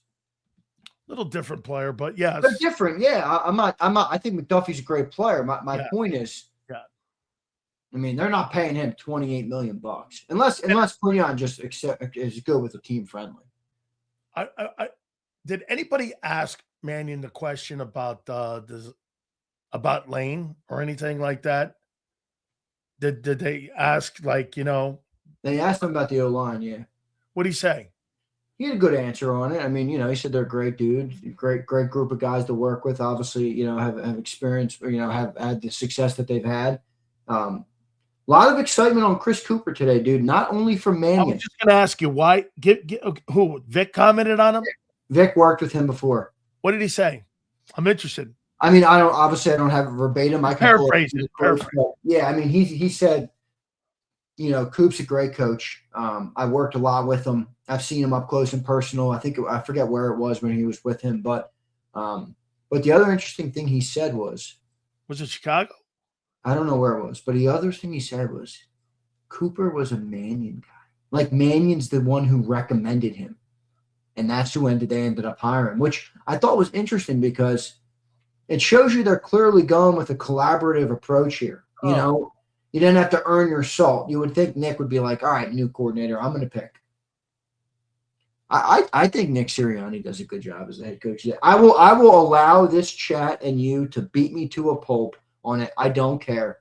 I think Nick Sirianni is a good head football coach. I really do. I'm not saying he provides the biggest advantage offensively or defensively. I think he manages being a head coach of a big organization well. I think he does. That's how I feel about him. Okay. So, like this year, there's no excuses then. Correct? None. Absolutely not. There's no excuses. Yeah. Okay. That's So every year. there's no excuse. No. Now it's a finality. We're not talking about hanging in there and running it back after 26. This is a finality, right? If this fucking thing doesn't work now, Hurts and the coach don't have answers, it's time to move. And if it does work, it's time to extend and keep this parade going on your banana float. Is that right? That's what it's time for. Yeah. Okay. This is this is red or black, baby. That's completely fair to say. 100%. I'm good with that. What do you want me to? This is red or black. You want me to go Mark Holmes on you and say, well, as long as we win 12 regular season games, I'll be happy? No, this is red or black. Eagles might sweep the Cowboys, by the way. off of press. After hearing filet mignon and Vic Fangio is here for years to stay, I think the Cowboys are getting swept by the Eagles. How do you think the media did today by asking the questions? What do you think? It's a soft group. It's a soft group. It's a soft group. I get why, because they don't let anybody in there who's not soft. That's correct. But you risk losing your livelihood if they that's right. They would affect your livelihood, isn't it? And remember, I mean, I don't know if everybody knows this. We've been, they've threatened taking the credential away from John because of his affiliation with our network. So I don't say that as to try and toot our own horn. I'm saying, that they're like that with credentials. They use them as leverage over people, to if they rescind your credential, well, and you're reporting on the team, you're cooked. You're cooked. They affect your livelihood. Yeah. So imagine that. The Eagles would take your livelihood away if you don't talk good about them. Yeah, it's crazy. It's fucking crazy. And by the way, they won't care either. No, they have no caring. Hey, so again. So Jalen Hurts and him are all on the same page now, the way it's sounding there, too. I heard a lot of glazed donuts going on there with Jalen Hurts and filet mignon. Is that right? Those two guys, what was the love affair going on with there? This is like a new bromance going on, right? There's no new bromance. I mean, it's, you got a good coach. You got a quarterback who's been. You got a good coach, okay. Oh, you got a smart guy. I don't know if he's a good coach yet, but I think he's a smart football mind, a good football. He comes across as a football guy. He does. So he sold you more than Petula did a year ago. I liked Mannion when they hired him. Don't you remember? You were ripping me. Oh, yeah, that's right. You did. Yeah. How is he going to be better? Just curious how you think. Yes, where do you think he'll be better? Well, can I flip the burden on you? Where do you think they can be worse? I'm not really sure. I think they could be the same. Well, that would be a problem. Yeah, because it's the same hire. He's going to be better. That's hopeful. That's wishful thinking there. Well, no, it's more about the players to me. Oh, like do you think Yolan's going to suck again? You think Saquon's gonna struggle again? You think he's gonna lead the NFL and hits behind the line of scrimmage or tackles behind the line of scrimmage? That's a great question. How close do you think they're going to be to 2024, and is that going to be good enough? The passing game's got to make up the rest. That's what Sean Mannion's here for. Got to fill the gap. Yep. That's what filet mignon is here for. How about this, Zander? If your boy Barkley goes for 1,500 yards, right? Hurts has got to have that passing offense at least 20th. No, he's got to have it at least. Got to be at least 15th. I agree. Middle of the room. I think even a little higher, but Really? 13th like that? 12th? well, I mean, you're getting rid of AJ, so my expectation isn't higher, but I personally would like them to be higher, but yeah, I mean, it's about the collective unit. I mean, if you have a top 5 defense this year, then yeah, 15's got to get the job done most likely. And that, by the way, if they're 15th passing offense, then that will open up the run game a lot more too.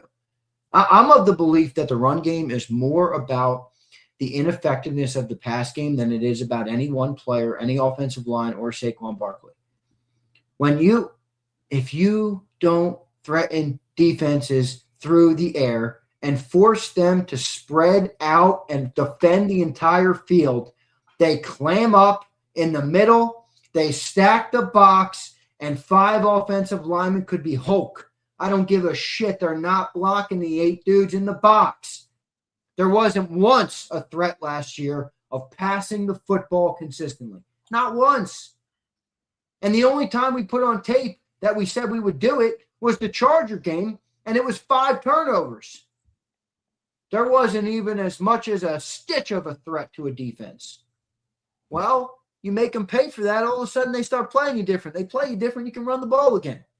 So I believe that's the bigger problem than Landon's leg or whatever it is. But that's not to say they didn't have a down year too. It's just I think the bigger issue is that the inability to pass the football has to return this year. Has to be fixed this year.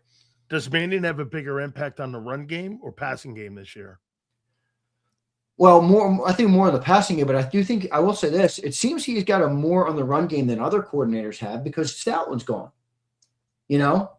So with no Stoutland, you have a guy that hasn't been here as long. Now, Ryan Mahaffey's going to be the run game coordinator who Sean spoke highly of today, but I think he's going to have a lot more so than like Petula did on the run game, which is a good thing. I'm of the belief, where I'd criticize Nick would be here. If you're going to be the CEO head coach, be the CEO head coach, right? Don't tip your hand in the stew, when you only when it's going bad. I get it. In some ways you have to, but you also have to let the birdie leave the nest a little bit. So if you're going to be the CEO head coach and you trust the guy to be your offensive coordinator, if you don't trust the guy to run your offense, then he shouldn't have been the coordinator in the first place. So if he didn't trust Kevin Petula to manage it when it didn't work well last year, then Kevin Petula never should have been hired. So if you don't feel that about Mannion, then why did you hire him in the first place? If I'm the CEO head coach, I would only hire somebody for the offense that I feel can handle the offense similarly to how I feel about Vic Fangio handling the defense. So that would be my criticism of Nick, and it does seem like Mannion has more control in the offense than Petula did. I mean, he talked about hiring Cooper. He talked about hiring Mahaffey. I mean, he handled a lot of these. Now, I'm not saying he's the only guy in the room, but I think you're seeing that a little bit more so than you did in the past. So Vince Lombardi Sirianni wasn't there? He was there. Why do you take everything to the furthest extreme? I mean, was Lombardi there today? I mean, was he like hanging over his boy, hanging in there with him, like how he holds Nick's hand at the presser? Was he there? Do you think Sean Mannion's a stiff? I didn't think Kevin Petula was a stiff. Answer my question.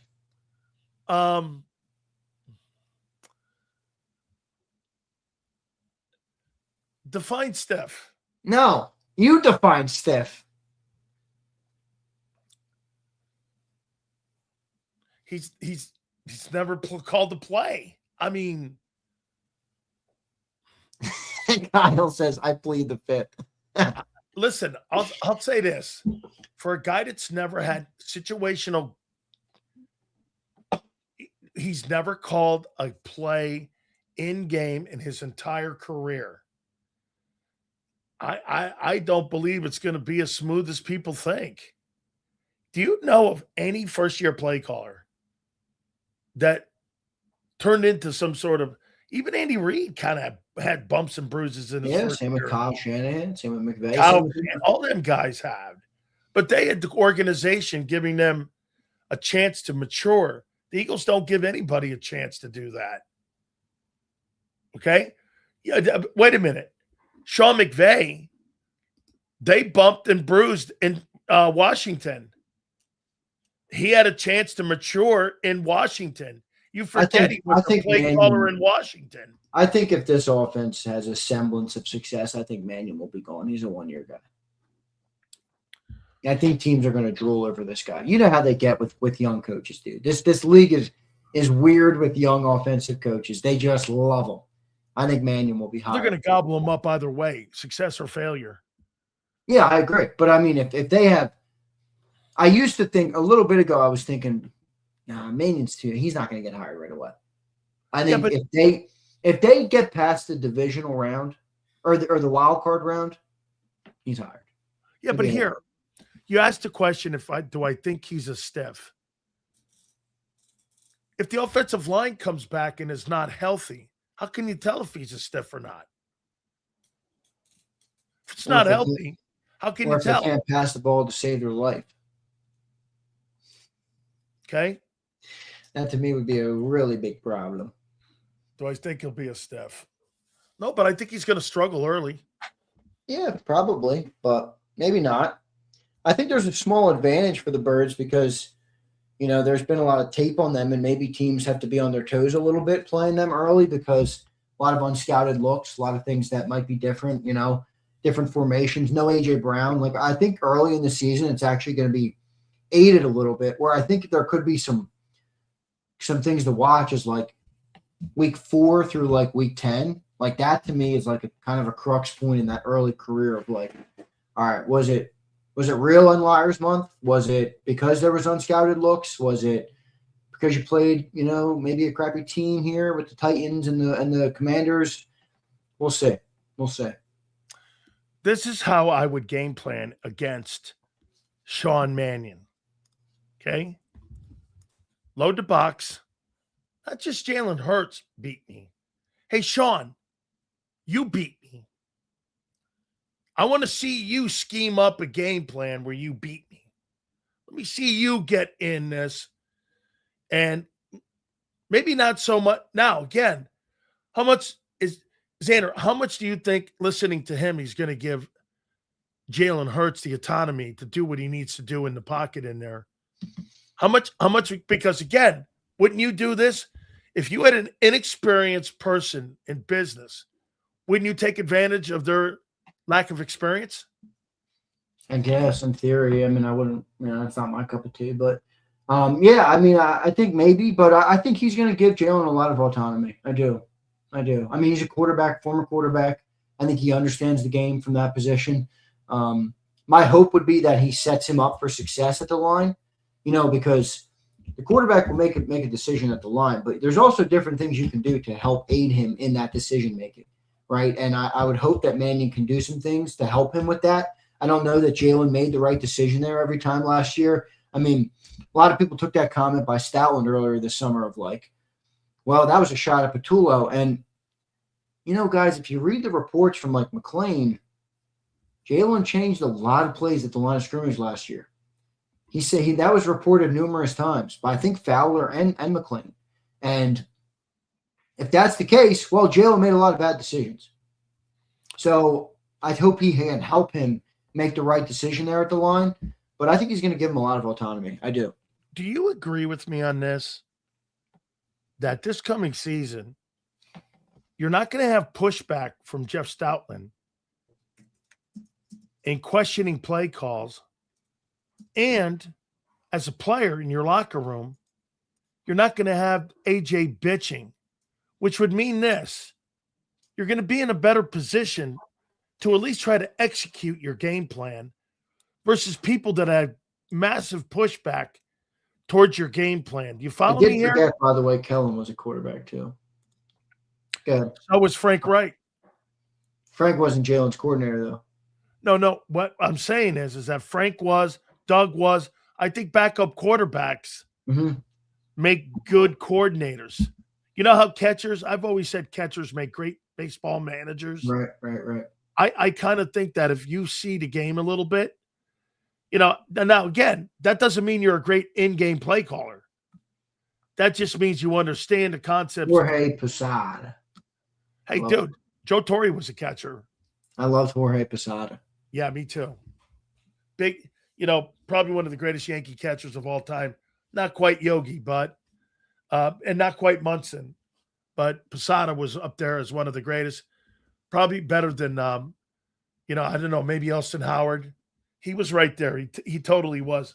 So it was a positive day for you today. It was a big day. Yeah, it was a great day. It was a great day. I told you, I personally had a good day, and then also the Eagles had a good day. I mean, I thought the big win for the Birds was that Vic's going to be here for 2 more years. I mean, that's the big win. All right. Well, it is because there's an adult in the building. I mean, you got an adult in the building. You're just going to take shots at Sirianni. You don't even care if I didn't even say Sirianni. You're like the McMullen analogy. Your GPS is already set that he sucks, so it doesn't matter what happens. You're not going. You've already ruled in your head that Nick Sirianni sucks as a coach. I think the guy could have five Super Bowls, and you could still think he's going to suck as a coach. Yeah, because I think you could do the same thing with someone else. No, you couldn't. Oh, I do. Give me because they have. Because they have. Give me a break. Because they have. Oh, really? Who? Okay, so wait a minute. You think Nick Sirianni's a better coach than Andy Reid? I think during Andy's time in Philly, he had a lot to learn. Nick Sirianni was more polished out of the gate. But full transparency, the Eagles have a way better roster and organization now than they did when Andy Reid was the coach. Way better. It's almost not even comparable. But remember, Andy struggled. Andy went, how many NFC Championship games did Andy get? 5? 5. But let me ask you this. You think Joe Banner, who's a better GM? Joe Banner or Howie? Howie. Okay, so what if Andy had Howie? Yeah, it'd be a different story probably. But woulda, coulda, shoulda, Okay. Well, because the organization is kind of lined up where more decisions. Do you agree? Back in Andy Reid's day, more decisions were made in the coach's office than they were upstairs. You agree with that? Yeah, definitely. Okay. Now the decisions are made upstairs. Right? A lot more so, yes. Well, that's a change in direction. And we all know this. Howie and Jeff think that they can win without Nick. You know that. You can't debate that they don't think that. You know those guys know this. I know more than Nick. You can't win in Kansas City without Andy Reid. Go ahead. Go and assemble the Avengers without a coach. The All-Star team without a coach. Tell me how it works out. Hey, do you believe that you'll win a Super Bowl without Nick Sirianni going forward in the next 10 years? I do. You've proven it. You've proven it. I think they'll win another Super Bowl, but I think Nick will be the coach here. So the expectations in Philly are this. If Nick fails this year, he'll be fired. But if Nick does well, he gets another year. That's some way to coach. That's part of the NFL, dude.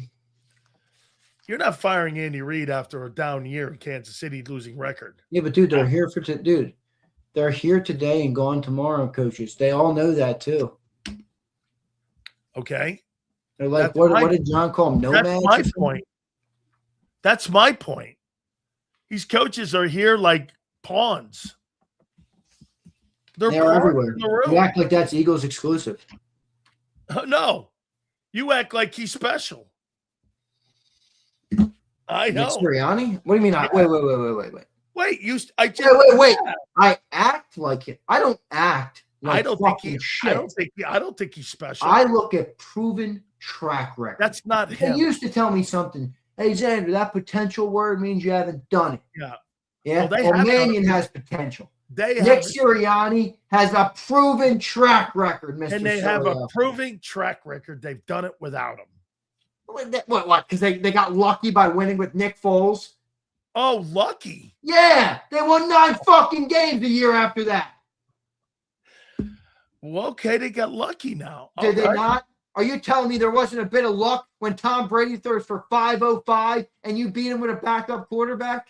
No, I tell you, when a guy on the sideline and a dude walks over and goes like this, hey, let's run Philly, and the coach goes, let's fucking run it.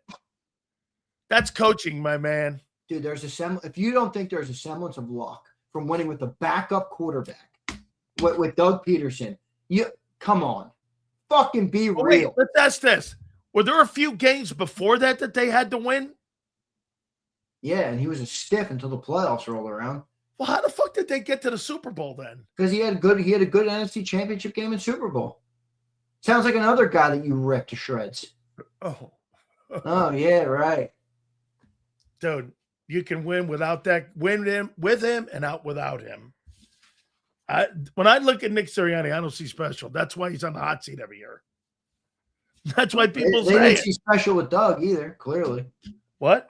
They didn't see special with Doug. They don't. No, I agreed. I mean, is everybody serious right now in the chat that there was no luck? Guys, as an Eagle fan, you should be able to be happy for that luck. You don't think that was good coaching? It was good. Why does everything have to be fucking, it's black or it's white? It's $1 million or it's 0. What is it? What the fuck? Because that's the Eagle organization. It's either win or bust. I'm not talking about the organization. I'm talking about you. Me? I'm following along with how they win and how they coach and how they make decisions. Tom Brady. What's the most passing yards Tom Brady ever threw in a game in his life? Tom Brady. Probably that game. Yeah, that's my point. And they were able to Most ever threw his 517 versus the Dolphins. Really? Second most in his career in the Super Bowl versus the Eagles, and he loses the game. Can you imagine the luck in that? You think it was lucky when Brady dropped the ball in the end zone when he tried to do the Philly? Yeah, luck does apply to everybody, senorita, you big fucking stooge. Literally, there's a part of this game is luck. Flat out. You don't create your own luck, you don't think? You do. You can to some degree, yes. You've lived, 60 plus long, beautiful years. Do you have any luck in your life, Sills? Sure do. Fuck yeah. You got a beautiful daughter. You got a beautiful wife. You got a beautiful home. You got a beautiful career. Is all of that created by the man himself, Big Sills? Was there nothing? Was there no intervention from the good Lord? Was there no luck in your life? I surround my people to give me that opportunity. Yeah, right. Yeah, it's all fucking. And that's what the Eagles do. They surround themselves with people that give them opportunities to create that luck. Nick's a stud. He's a stud. Vic Fangio is going to be here for 2 more years, which means we have 2 more years of good football in front of us at least. It's a beautiful day. Here we go. Let's get to some of these supers here. By the way, may I ask you a question about your pop? Yeah. What the freak happened to your dad with this? All of a sudden, Jalen Hurts is the next, oh my God, he's in love. Tom Brady. I've never seen it. My dad is the biggest Jalen I've ever met. He's bigger. He's a bigger Jalen than everybody in this chat combined. He's like this guy's like a top 5 quarterback in history. Loves Jalen Hurts. He loves him. Wow. You know what else though? My dad, he hated when they fired Doug. He hated it. He was like, you guys, of course you fired. You think it's all fucking you. So he feels the same about Jalen. I don't want to hear, dude, the quarterback deserves the credit. And I'm good with that. He's consistent on it. But yeah, he loves Jalen. My dad loves Jalen. I give Jalen this, man. He's put a hell of a resume together. There's no doubt. That's a hell of a resume to be exceptionally proud of. It is. When he leaves after this year, he would have creator. Look at this guy. Look, at least Broccoli embraces it. He's not a bigger jail knight than me. Breed of one, motherfucker. Let's read some of these supers, Zander, before we get you out of here, bro. All right, dude. It's a good day to be alive. Here's Marsh. I'm starting to think outside the O-line, Stoutland may have been a bigger problem on the coaching staff than we know. The upbeat on Fangio is strange to me. He did rave about Cooper. I'll tell you what, man. Do you really get the impression that Mannion wanted Cooper as his O-line guy? Did you get that today, that he wanted him? Yeah. I wonder if the organization, in that interview, when he interviewed for that job, how much they took that into account. I wouldn't think that Mannion, to get that job, said that he wanted him out like Cliff Kingsbury probably did. But he probably said something that, I got a guy in mind that would run my offensive line like I want to see it, and that's Chris Cooper. I don't know where you guys are on that.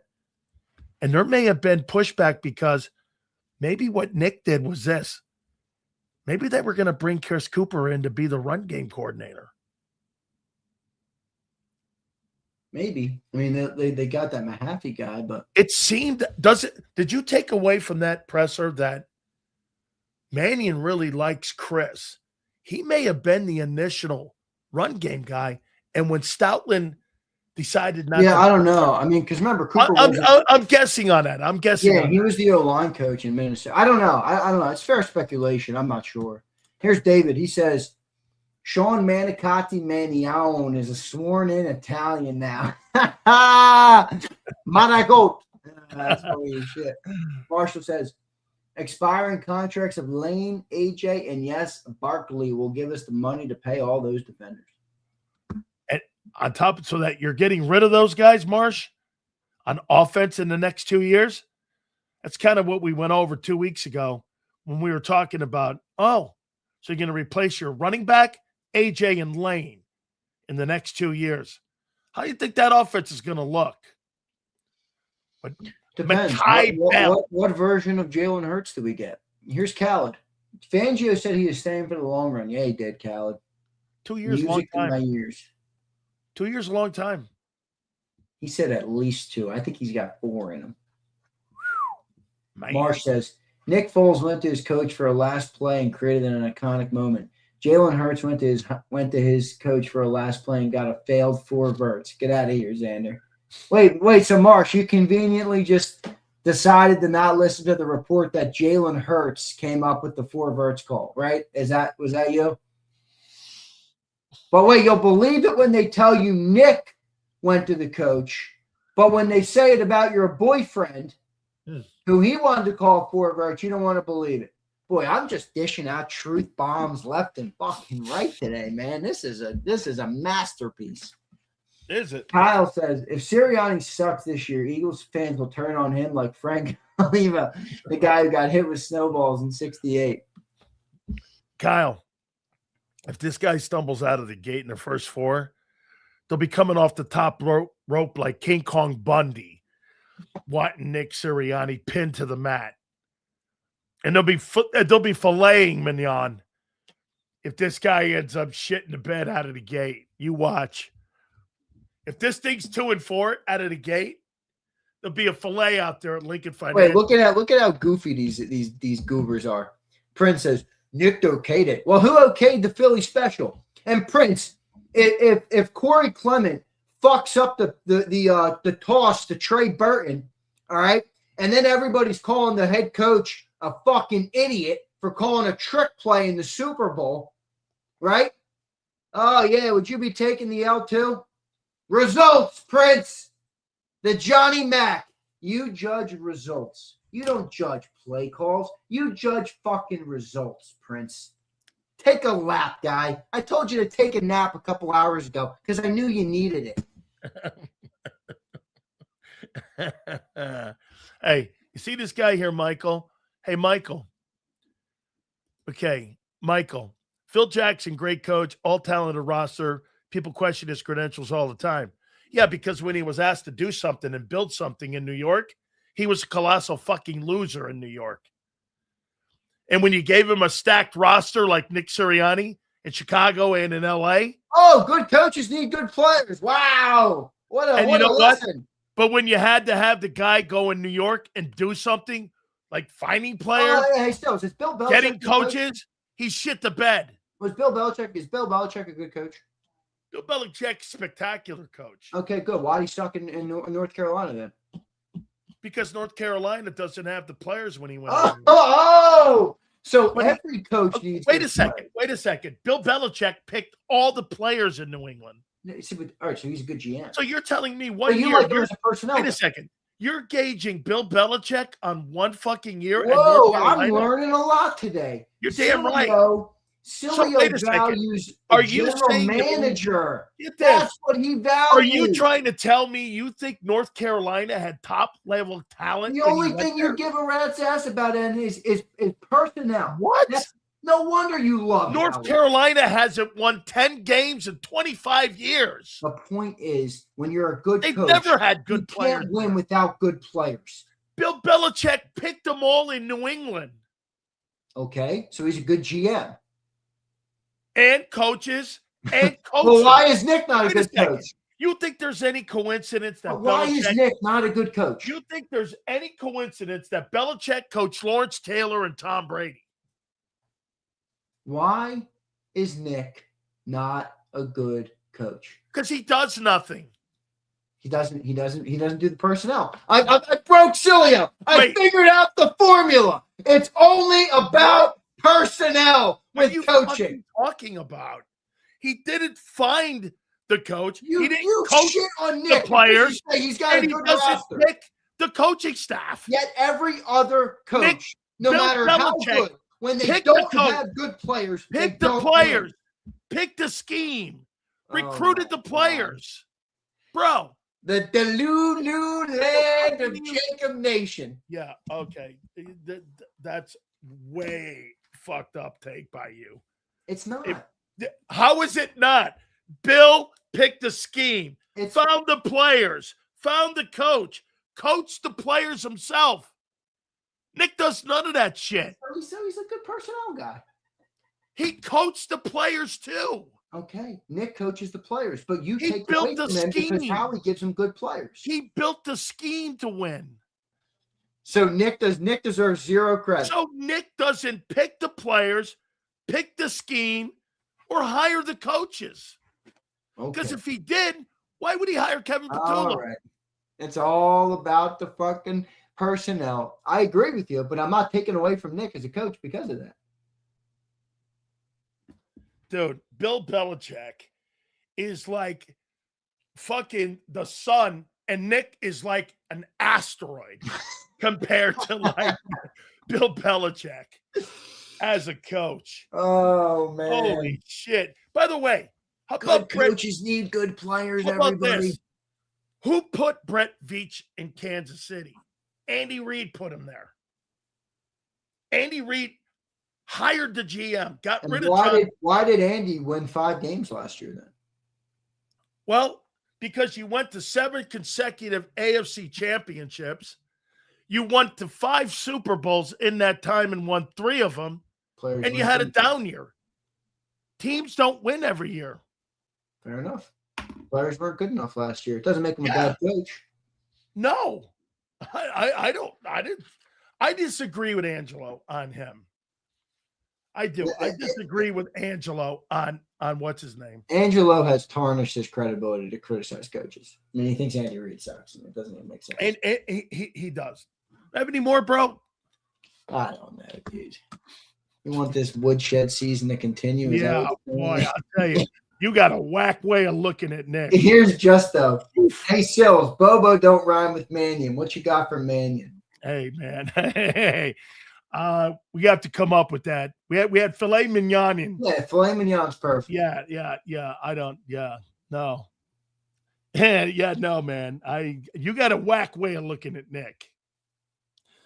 Okay, you do. I just understand that we're an organization that will never ask the coach to take on the responsibilities that Bill or Andy would ever have. By the way, Andy didn't even have that much power here. Now, he did have more at the time, but they're an organization, the coach will never have that power. So no matter who they hire, will you just think they're a sucky coach because they don't do those things? I'll tell you what. Say that again. I'm saying, do you think every coach then that the Eagles will hire won't be a good coach because the Philadelphia Eagles organization is never going to have a coach do personnel like that? Ever. I think they're always going to hire a coach that fits their way of doing business. Right. Right. That to me is not. And that's a guy with no say. Now, if they assembled great rosters every year and sucked, well, yeah. That's knock on Nick. That's why I think that I think that mentality would change if Howie wasn't in the building. Okay, I do. Hey, do you wait a minute? That's like saying Howie wouldn't hire another great yes man. You don't think he would? I don't know. I don't know who. Okay, so wait. John Schneider's hired 3 different yes men. Well, Howie's hired multiple coaches. He's been a part of it. Yeah, do you think does John do the hiring there? See, Howie doesn't do the hiring. John does the hiring. John Howie the hiring personnel guy. Howie doesn't hire the coach here. Yeah, John's got 3 Super Bowl rings. It's Jeffrey here. John Schneider was there when Holmgren won 2.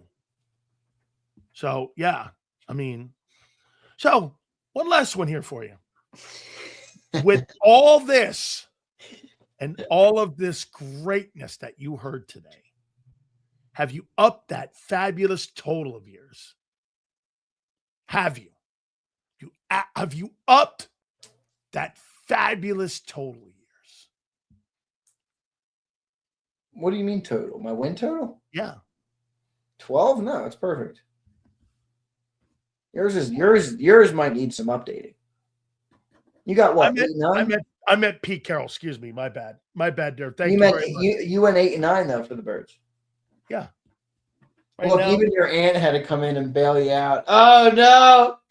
That's how you know I really took him to the woodshed when his aunt has to bail him out. Uh-oh. There's a myth. I call that woodshed season, baby. You got a whack way of looking at that guy. Whacked. I'll tell you what. We're going to find out. We're going to find out in May. About Nick. We're going to find out. We've already found out. It's been years. No. We're going to find out. No, you know why? At the end of this year, if that guy doesn't put them in the playoffs, or if that guy doesn't win multiple playoff games, he'll be fired. Do you agree? If he doesn't win what? Multiple playoff? If he doesn't win a playoff game this year, he'll be fired. I can't say that. If he doesn't make the playoffs, he'll be fired. So, 2 years in a row, they go 0-2, 2 years in a row. It depends. Like for example, if they have a solid year and they're, let's say, 12-5, and they get, you get the Rams in round 1 and you lose in the last 4 minutes of the game. Or if somebody gets hurt, right, you're probably not going to fire them. If the team looks like it did last year where the offense, stinks, well, yeah, maybe. Hey, Bet, you've been helping me out. You okay? You've been helping me out. I don't rag on Nick much. Look, wait, Betty, don't you see the rest of the chat? They tell me I can't stop blazing the guy. The guy's he's got a Vince Lombardi level record. Yeah. Hey, Bet, thank you. I love you. It's all good. Park it over here. Hey, listen. You gotta take big sales of the woodshed. Okay. Your whack way of looking at Nick ain't no woodshed to me. Because that guy, putting him in a conversation with Belichick is like a fucking joke. That's not what I did. I used it. I know. You threw me North Carolina. Like, North Carolina? Dude, if they win 7 games, they'll be happy down there with him. My point was just to illustrate that great coaches still need great players. Oh, of course. So I don't take away from Nick for not handling the personnel. Here's the difference. I want to show you one last thing here about Belichick, though. Belichick don't need first rounders to win. Belichick's eye for talent was this: Amendola, Edelman, Gronk in the second. See, can I disagree with you here? No, wait. You got first round talent everywhere. They ain't got first round talent in Brady era in New England. Do you think that's Bill or do you think that's Brady? They didn't find those guys. I know, but I'm saying when you have those types of players who make plays on that offense, to me, that was Tom. Like when Tom left, dude, even in New England. Okay, but wait. Bill had to find players to fit the skill set of the kid that was throwing the ball to him. Yeah, so he was a good GM. And a coach, according to Brady. Brady said he would never be the quarterback he was without him. I agree with that. But I think I'm of the impression both needed each other. Yes. Bill found the talent, coached him, but Bill did all this. Nick does none of that. He does ungats. He does none of that. Well, not according to Sean Mannion. No, wait a minute. It's a different era. Sean Mannion. I'd love to pull up the quote. Let me see if I can find it real quick. Sean Mannion. He was the organization he's built. And, I mean, you should have heard. An organization? Where was this? St. Joe's Prep? Sean Mannion. Sean Mannion. You know what he did, folks? When he was over near the Slurpee machine, he put the cups together and the straws for the Slurpee machine. That's his game plan, because it ain't been a football game plan. This guy knows how to put cream and sugar in a coffee cup with a Kreller. You got to be kidding me. He built what? Jesus Christ. I could find this quote. I'd rather have the guy tell me he knows how to put a Lego set together than build an offense. I know Legos. Holy moly. Let me see if I can find this quote. Please. I'd love to hear this. I'm struggling with it. I don't see it. Yeah, I'm not with it. Now what you've done is you've blown up. Oh my God. My okay. Now I got everybody in Philly glazing Mannion on my ex. Mannion says Hurts' mobility will be part of the offense. But they're building a system that's built to attack all areas. Wait, look at this fucking doorknob. Z treats Nick like the Hurts fanboy you ragged on so hard. Yeah, buddy. Why don't you sit down and shut the fuck up? When you're the quarterback of an offense, you're going to get judged on the output of that offense. When you're the head coach of a football team, you know the only metric that matters, Cody? W's and L's, my guy. How's that look for Nick? Huh, Cody? Hey. If you're smart enough to look it up or put it together. How's that look, Cody? New Eagles OC Sean Mannion says working with Hurts so far has been awesome. My takeaways from Sean Mannion's debut in the media: he's really down to earth, a humble guy. Well, that's cool. That's cool to say.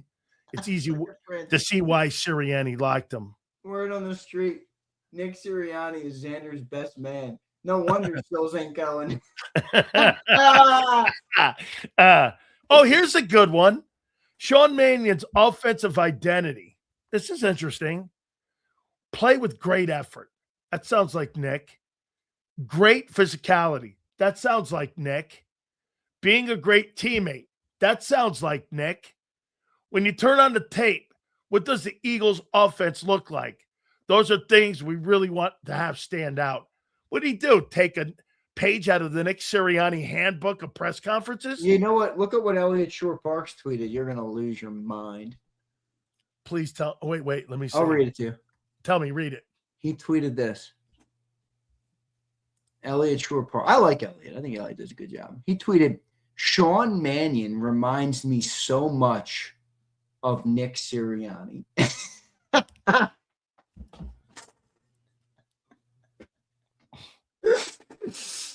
Oh, man. I hate him already. No wonder I like this guy's presser. Oh, my God. What an iconic year. This is going to be one of the greatest years in Eagle history covering this team. Last year was boring. Don't you agree? Last year was a little boring. This year, Z, it's going to be phenomenal, right? Holy cow. Zander. It's definitely going to be there's a lot to like. There's a lot of unknown, I think, this year, you know, and that's always an exciting thing. And it could go either way. Yeah, I agree. Do you agree? I don't think it's going to be down. It's not going to be down the equator.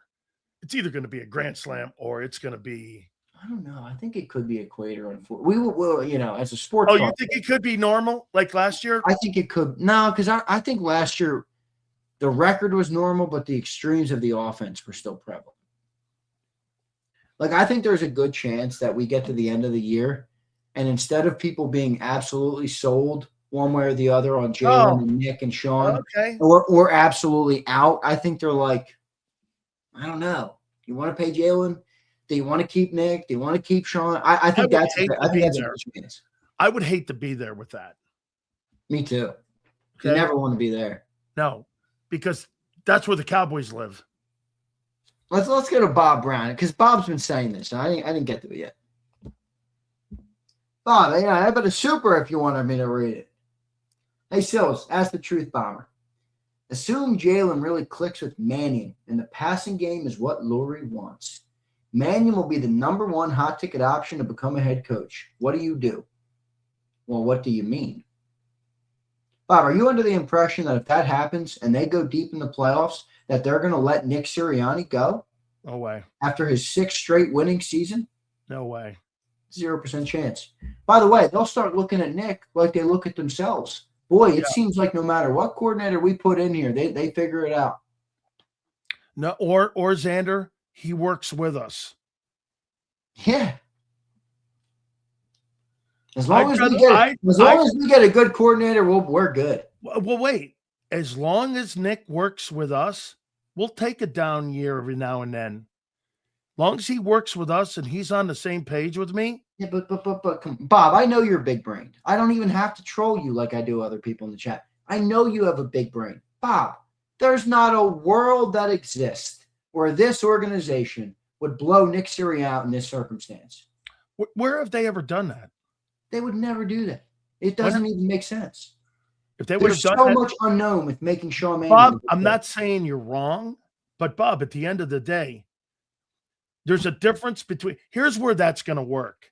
If this guy Zach Robinson in Tampa, if they turn the offense into a juggernaut, and the Buccaneers look awesome with Zach Robinson, they're going to fire Todd Bowles because they're not going to let Liam Cohn walk again. They're not going to let Liam Cohn. You know why? Because that's not the Bucs are not. Todd hasn't proven what Nick has proven. Right. He doesn't have says we got Dr. Evil and Mini-Me driving the ship. I don't even know what that means. No. Oh, I think he's talking about Nick and Sean Mannion. Fuck, he says. All righty. Hey, listen. What do you got, Jason Cole, 5:30? Yeah, listen. By the way, Adam Kaplan tomorrow at 5:30. Yeah, good. Let's see if Jason Cole thinks Nick Sirianni blows out loud. He doesn't. Nick's okay. It's all right. Whoa. That's a. He's all right. Not my coach, but he's all right. He wouldn't be my coach either. I'm coach. Wait. If I had to pick of anybody, I would not pick Nick. All right. If there was one coach in the NFL today, you would have coach your team. Who would it be? Andy, Kyle, or Sean? Okay. Does Nick resemble any of those three guys? No. Okay. I just said I would never pick him. But that's again, no. My opinion of him in terms of that is irrelevant to my analysis of what he's accomplished as a coach, if that makes sense. Yeah. I'm going to take I have no problem with those three. And I tell you what, here's something else. Would you ever hire a defensive-minded coach as your head coach? Yeah. It would have to be the right guy, but yeah. Like the guy in Seattle. It wouldn't be my preference, though. Like the guy in Seattle. Yeah. I mean, that's a good example. I think in the right organization, Vic would have been a good head coach. He wasn't, but he wasn't in a great. I mean, he was with Denver. They weren't. Well, no, what happened was he was in if you remember right, the Bolins were selling the team. Right. And they were in the middle of the selling of the team, so he was in transition. And go look at his rosters. I mean, he didn't have great rosters that year. No, you know what he did do though? He did draft what's his name? That corner that's there now. Surtain, yeah. He drafted Patrick Surtain there. That was the Fresh- last. Yeah, That was fresh the out last of- nugget he left, right? All right. Bro, what a year this is going to be. Whew. I think it's going to be a good year. In all seriousness, to wrap up the discussion today, I was super happy about Vic Fangio saying 2+ years. That, like, seriously, I was pumped about that. I thought Sean had a good opening press conference. It's just a press conference. I thought he showed and said some good things. I liked what I heard from him. I thought he won the first impression. Yeah. Yeah. I mean, and that's all he can do right now. I think the most important thing you can convey right now to somebody is, are you a communicator? Coaching is communicating. Yeah. And if you I think he can. if you thought he communicated today, that's a good thing. Now, the glazed donut shit is probably going to go overboard with me because I'm going to listen to this bitch tomorrow and I'll have 1,000 takeaways. But Yeah. All right, brother, I got to run. hey, I'll probably be taking the chat to the cleaners if I see some bullshit in there. Big Z, I can't wait, man. Here he is, ladies and gentlemen. Nick Sirianni's boy. Right there. Bro, he blocked Jacob's number. I don't have any allegiance to him. Again, my opinion of him doesn't matter. I'm looking at the results. You guys are all swayed by your personal opinions. I know. I don't like you, dude. No, I just follow along with what your organization does. One day they're going to fire him, one day they're not. Oh, That's how I look at it. Welcome to the Jeffrey Lurie era. That's right. Big Z, awesome shit as always. Later, brother. Appreciate yourselves. You got it, brother. Love you, man. I'll talk Love you, to you man. soon, Later, bro. You got it. All right. Let's go back here and read some of these here. I do think it's going to be a great year for content. I would take Sean Payton over Mike McConnell, the guy who's the coach in Minnesota. Okay.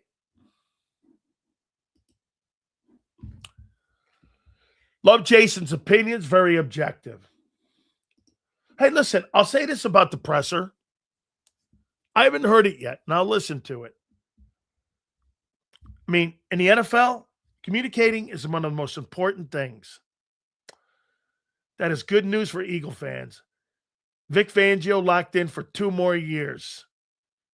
I get it. I completely agree.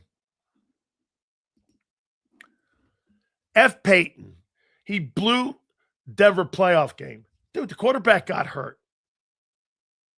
Bo Nix went down.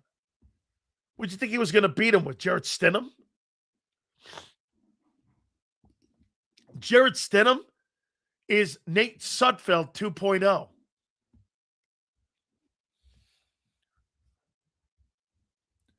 Sills, I can't see another OC leaving if they do good. They're not firing Nick Sirianni. It'll be a conversation. Okay? It'll be a conversation, but it's not. I agree with Zander. It's not going to go far. Definitely the biggest takeaway, Sills, is Mannion did not mention AJ. AJ's gone. You got 10 more days of AJ Brown talk. And then what we're going to do is we'll see what AJ Brown does when he's up in New England. He thought he was playing Elise to his point. Hook me up on that. Zander's going to be middle of the I-do's when AJ's traded. And he's going to have to go do something, right? Let's see here.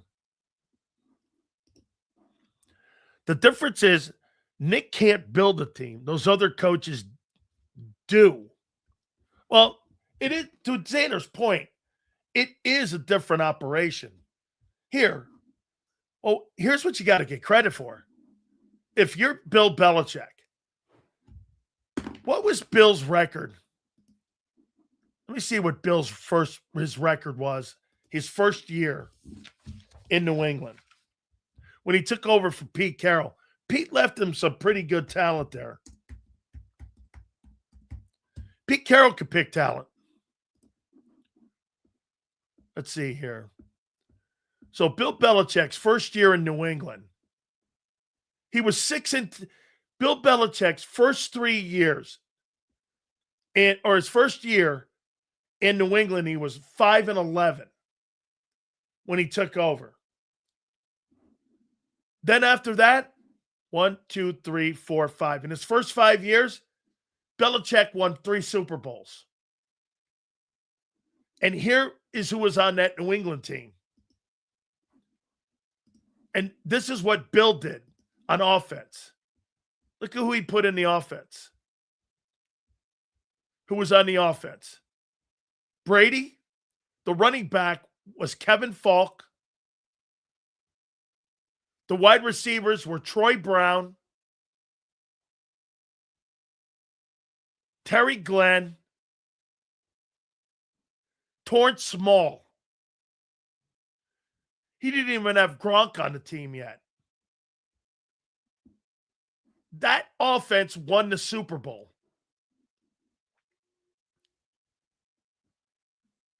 That was your offense that was winning Super Bowls. And he brought all those dudes in, hired all the assistant coaches. Now, coaches today don't get that kind of autonomy. You got to be somebody like Andy. I'll tell you what, Sean Payton has done that. Sean Payton went to Denver, completely changed the franchise around, and kicked Russell Wilson's ass out of the building.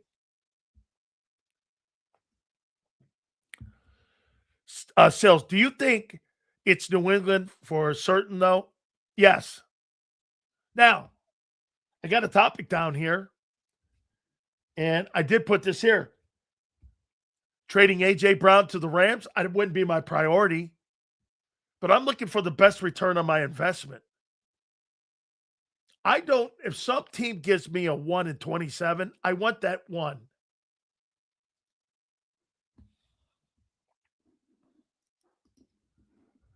I like what I heard from the guy in the presser today, but for now, it's all talk. Fair. On the plus side, I do like he used to play quarterback. It tends to help OCs not be a complete idiot.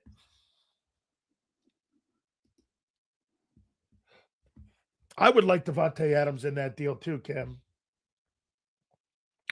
Davante Adams is not a 1 anymore, but he'd be the best 2. He would be the 2 in Philly.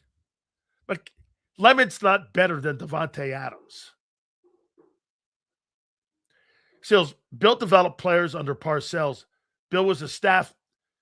Bill Belichick hired Nick Saban in Cleveland. And they went to the playoffs in Cleveland with Belichick. That's right. Bill Belichick, he took Bill Belichick out of the University of Toledo and hired him to be his defensive coordinator. And Belichick developed Saban as a D coordinator. They were in Cleveland together. He saw the talent in Belichick. And he was a head coach. He just got an extension in Toledo. And Bill went to him and said, I want you to be my D coordinator. And Bill left Toledo, went to Cleveland. Then he went to Michigan State. Then he went to LSU. Then he went to Miami. And then he went to Alabama.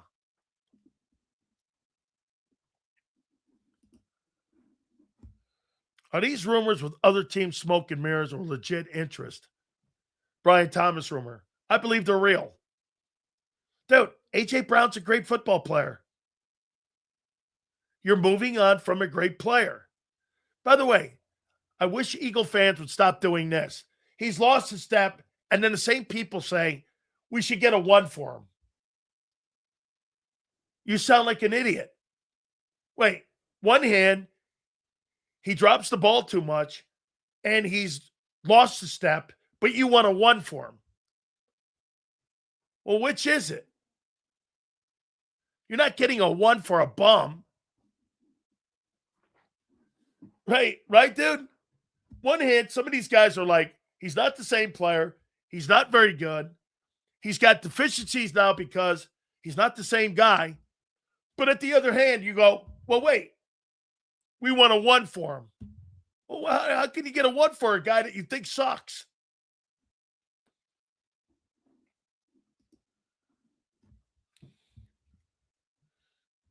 Hey, would a coach like Walsh, Parcells, Belichick want to work under Howie? Yeah. Yes.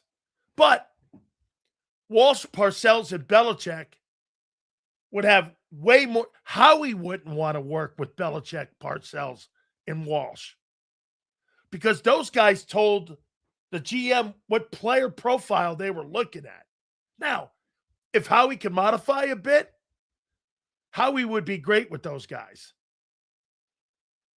Remember, those guys didn't look at backs and names on jerseys. They looked at profiles of players. Like, does this guy fit a skill set? Amendola, Edelman, Wes Welker. Don't you see? All those guys look the same.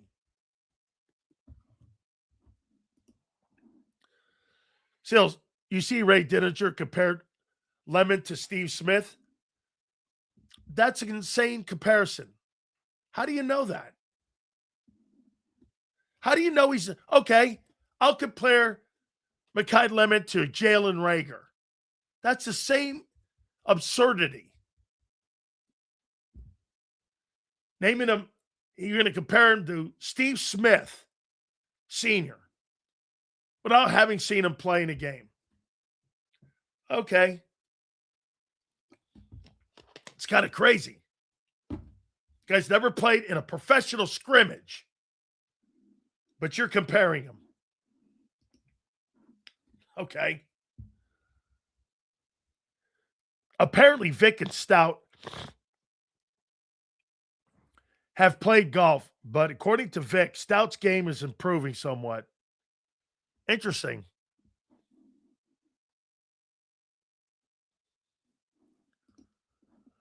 I still remember being pissed when they let Amendola leave. Like I say, hey, underdog, Tom Brady won Super Bowls with Deion Branch, Troy Brown, Wes Welker, Amendola, and Edelman, and Gronkowski. Not one of those players were a first-round pick. Somebody did talent evaluation to fit Tom Brady.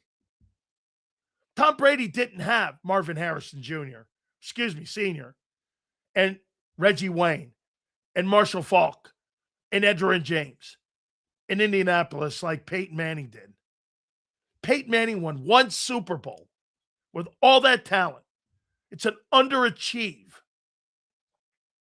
Well, Belichick put Scott Pioli in the building along with Mike Lombardi. And they worked together in looking for the profile of player. Chris Hogan was a lacrosse player who played with the Patriots. That's Belichick finding guys' skill sets.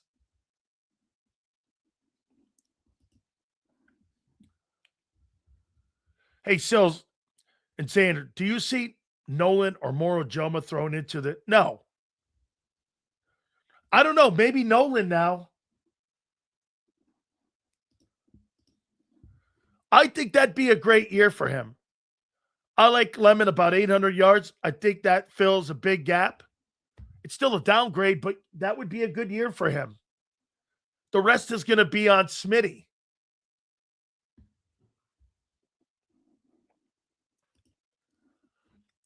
Gronk should have been a first-round pick. I love Mike Lombardi, football genius. Hey, Kim, you know why he wasn't a first-round pick? He didn't really have that great a career at Arizona. And when he went up for his interview, he fell asleep on the floor. You want to hear how Belichick got Gronk? They liked the player. They liked the size of the player. They flew him up. Gronk shows up in flip-flops in the middle of winter with shorts and a guinea tee on, and a hat, like one of those those big bowl hats. He falls asleep on the floor. Belichick goes into the room. He's on the floor asleep. His first impression did not go well. You know what they did? Belichick said, I don't know, something about the guy. And now he's the greatest tight end that's ever played.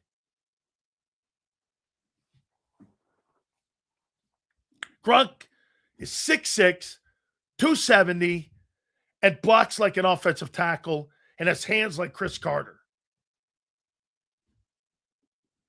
The guy was insane. And I love me Tony Gonzalez. But he's better. He's just a better player. You know why? He's a better blocker. Gronk could have a shitty game. And what separates Gronk? He'll knock the shit out of you on the line of scrimmage and have a great game. It's not gauged just on catches with him. He was all around a sensational player. And somebody found him. So you don't think it's a coincidence that Belichick found the greatest tight end of all time, coached the greatest offensive player of all time, and then coached Brady? That's by coincidence? How can that be? Three greatest players in their positions in pro football history. And that's luck? Or is that player development and player evaluation and coaching and developing? There's no coincidence to that. Look, I get you find a player who's a legendary player and, you know, you can't have three of them and then get away with that with me. Oh, that was luck. Nobody thought LT was going to be. LT played nose guard at North Carolina. Mostly luck. So get this. Lawrence Taylor played mostly nose tackle for 2 years at Carolina. He wasn't even considered the top flight guy until his senior year because Hugh Green at Pitt was. And then when he gets to New York, they already had Gary Reasons, Harry Carson, Brad Van Pelt. They didn't need another guy. And then here's luck. He says this is luck. He finds Brady in the 6th round, 199th pick. That's luck. And he turns him into the 7-time Super Bowl champion. That's luck. He finds Gronk in the 2nd round and turns him into the greatest tight end of all time. That's luck. Shit. I'm going to take him to Vegas with me. That guy needs to pick the Powerball numbers in Jersey for me. Holy shit. That's some lucky guy. What a lucky guy. Oh, and by the way, then he turns around and he hires one of the greatest coordinators of all time in Josh McDaniels. Look at this. You're right, Kim. He finds a murderer at Florida who's a wacko. And the reason he fell into the 5th round, you know why? Character issues at Florida. That urban liar hid.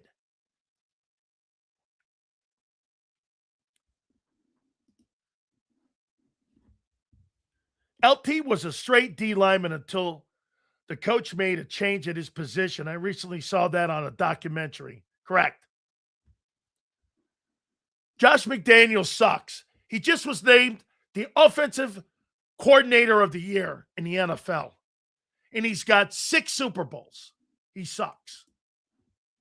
Oh, and he just took Drake May to a Super Bowl. Bill also had luck with kickers. Never seen Belichick team with a poor kicker because you never seen Belichick with poor special teams. That's why. Yeah, you know what he's cooking? Bullshit. Yeah. Get this. Oh, I guess championships only matter in Philly. He's got 6. Dopey.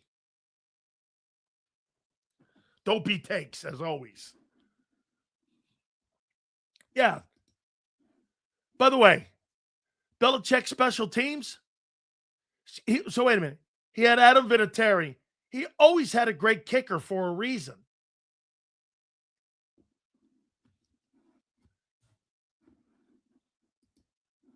Coached the same team over 2 decades.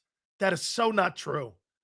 The roster in the first 10 years and the roster in the back Super Bowl years are completely different.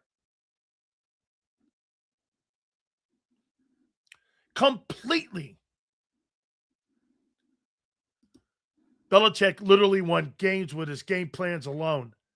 Those Super Bowls that he was the coordinator in New York for are in the Hall of Fame on stopping the Kelly gun.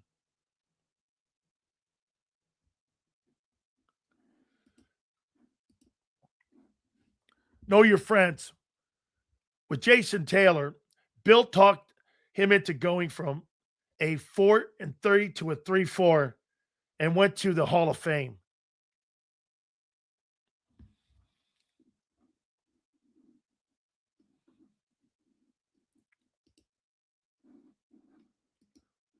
Corey Dillon was a big pickup for one of those Super Bowls. Talent evaluation, free agents, drafting, player development, and hiring of coaches. Bill coached them, developed them, evaluated them, and always got rid of them when they had gas in the tank. Okay? By the way, you don't have to believe. See this? Brady will tell you, I'm nothing without Belichick. Let me tell you something. If Brady went to the Jets, he would not be Tom Brady.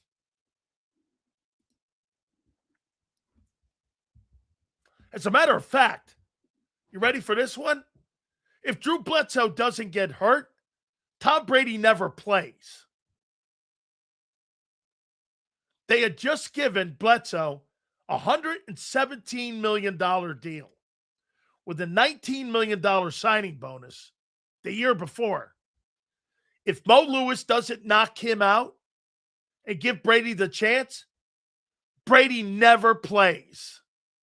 The same as Kurt Warner. If Trent Green doesn't get hurt in that final exhibition game, we never know anything ever about Kurt Warner. That's how many great players never get opportunity.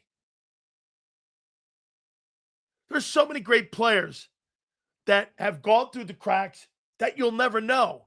Because playing in the NFL, okay, just because you got great talent, you never know.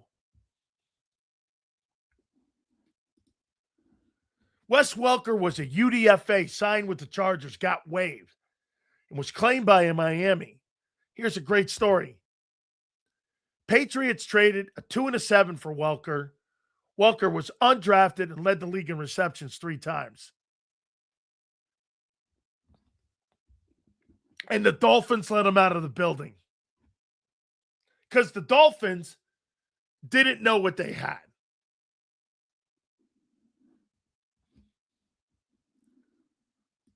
Okay. So I meant that he was in the same organization for 20 years. That's hard to do in the NFL with the turnover. Well, because the quarterback kept getting better. And you know what happened? And I will say this. You know what happened to Belichick and the organization? They couldn't keep up with Brady's progress of getting better. Brady kept getting better and better and better and better and better. And the organization couldn't keep up with him in retooling the team. And at the end, that's where it fell apart. And that's why Brady went to Tampa with Mike Evans. Godwin got Gronk to come. It's exactly what happened. Plus, you had Bruce Arians. You had Bruce Arians, and you had a guy who understood. Bruce Arians had won 3 Super Bowl championships in Pittsburgh. And he was a guy who developed Roethlisberger. Roethlisberger had more success than Tom Brady. Or excuse me, Roethlisberger had more success than Peyton Manning did at Indianapolis. Roethlisberger went to 3 Super Bowls. Manning went to 2 and won 1. Ben won 2. Indianapolis underachieved. You have all that Hall of Fame talent and the Hall of Fame coach, and you don't win more than 1?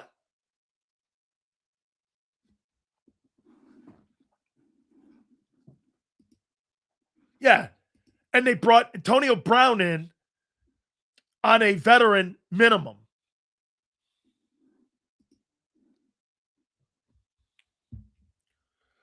Bill was a talent evaluator as well as coach. Nick can't do that. That's what Howie is for. Yeah. You got more chefs in the kitchen when you got that, which means you got more voices in the building, which means there's less clarity. In New England with Belichick, there was one voice in the room. It was his call. There weren't multiple guys making decisions. That's why the Eagles have left more Super Bowls on the table, is because there's more voices and less clarity. Hey, when there's one guy making all the decisions, like Andy Reid in Kansas City. Andy Reid in Kansas City, Andy makes all the decisions. Personnel, coaching, play design, scheme. And look what he has. What did he do that he had in Philly? He had Jim Johnson as D coordinator. He's got Steve Spagnuolo, who's won 4 Super Bowls in Kansas City. You think there's any coincidence to that? Hey, Steve, you run that defense. I'm getting the hell out of the way. You tell me what you need. This is what we got to do by getting rid of Snead and some of these other guys.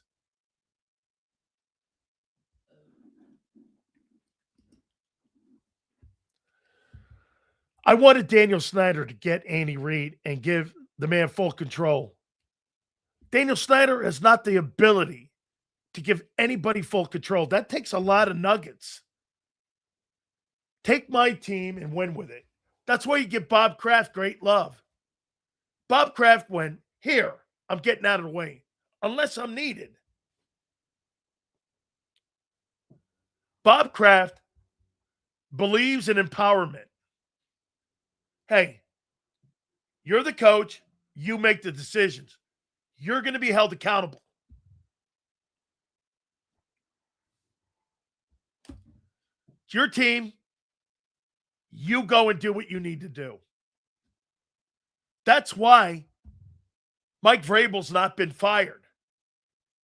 If Mike Vrabel worked in another organization would have fired him by now. You know why? Because cancer culture would have come in and canned him. You don't have that in New England.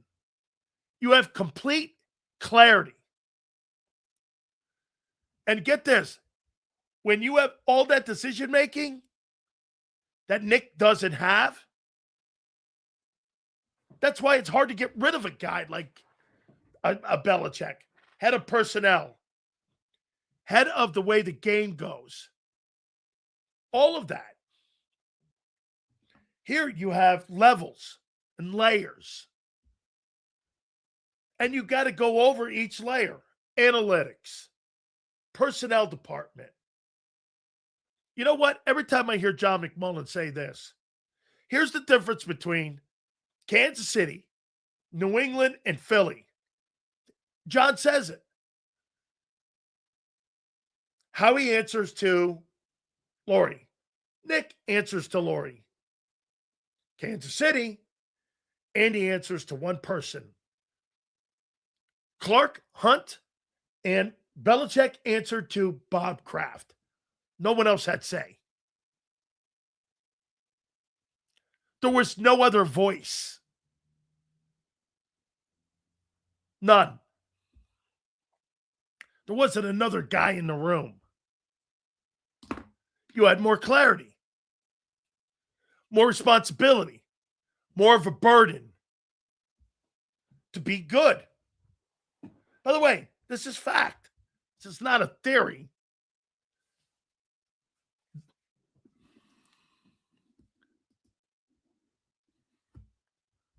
No. You know how hard it is to find a Belichick, a Kraft, and a Brady, or a Mahomes, a Reed, and Kansas City Chiefs? It's impossible. That's why very few teams go back to back. When you have the trifecta, quarterback, GM, and owner, you can win Super Bowls.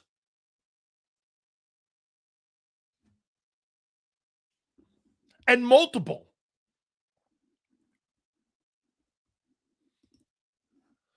Here, Belichick passed on a lot of good players that the scouts suggested later on. It's irrelevant. He won 6 Super Bowls and went to 9 Super Bowls in total. You want to hear a stat on why this guy's a buffoon? In the Tom Brady, Bill Belichick era, in 19 years, they went to 9 Super Bowls. Every other fucking year, the Patriots were in the Super Bowl. Every other year that Belichick coached with Brady and him in the building, they were in the Super Bowl. Every other year.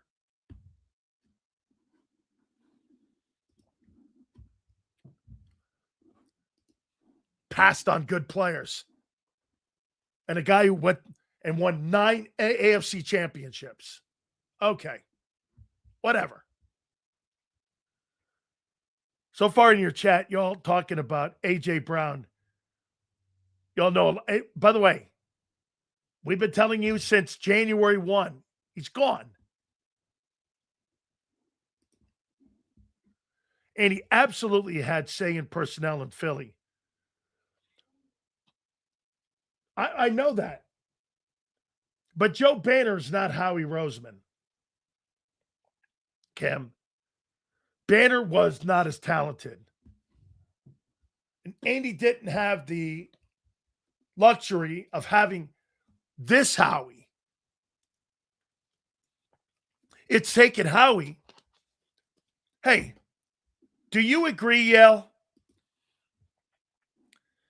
It's taken Howie, of the 25 years he's been in Philly, it's taken Howie Roseman 17 years to get where he is right now.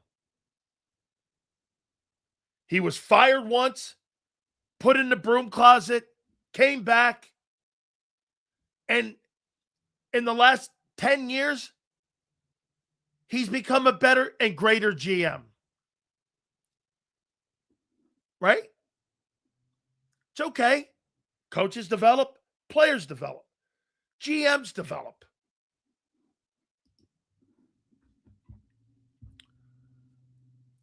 Seals, what nobody in the chat places and puts in perspective is that between 2014 and 23, Tom Brady and Mahomes had the majority of the Super Bowl victories.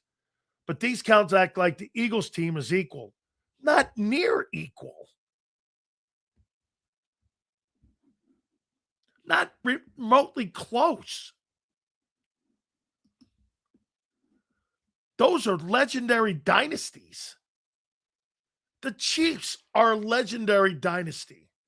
7 straight AFC championship games, 5 Super Bowls, and 3 wins in the Mahomes era. I don't know. That sounds awful impressive to me. And in his 8 years starting, he's missed the playoffs once. I don't know.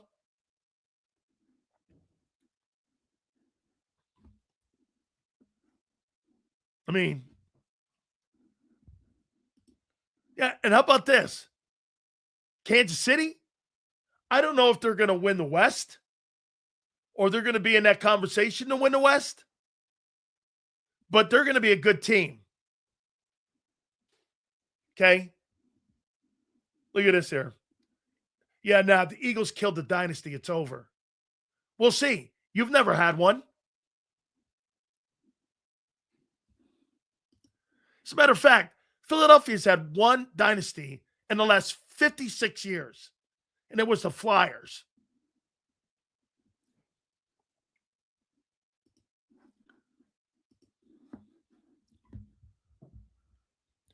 You can't be a dynasty unless you repeat.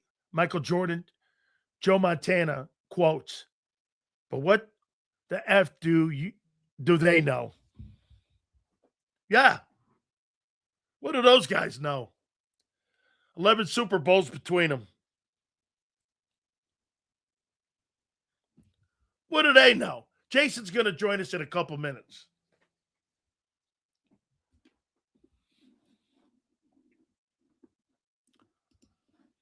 Bill Walsh is my favorite of all time. One of the coolest things that I ever got to do when I worked at KMBR San Francisco was get Bill Walsh in my studio and listen to him talk about how they built the 49ers. John McVay was in the building, and you know what Bill told him? Bill used to write the type of player on a piece of paper. I want my players to have this, that. And here's something else you should know. When McKittrick was the offensive line coach, or Mike Holmgren was the OC, or Mike Shanahan, you know what Walsh would do? Walsh would kick the shit out of his assistant coaches. And he knew they had to take it. You son of a bitch. Get these guys. They're not. And you know what the players would do? The players would be so upset that their position coach was getting undressed in front of the team by Walsh. It motivated them to do the right thing. That's how he coached his group. Bill didn't blame the players. He blamed the coaches for not having them not having them ready.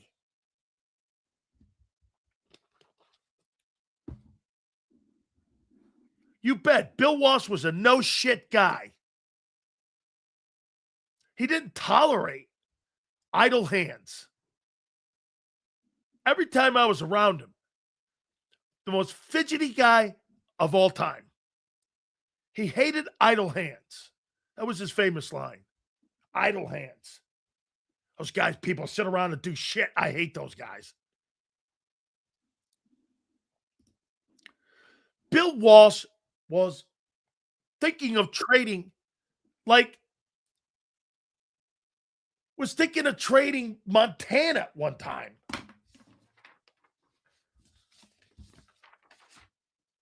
All right. You know what? I'll tell you what I'm going to do. Before I get Jason Cole in here, I'm going to ask him what he thinks of Nick Sirianni and how he looks at him when it comes to the rest. When you look at the league and you see Sean McVay and Kyle Shanahan, and you see those dudes, or even a Matt LaFleur, do you see Nick Sirianni when you see that? All right. Without further ado, our Hall of Fame voter and our dear friend, and he is so kind to always do this for us.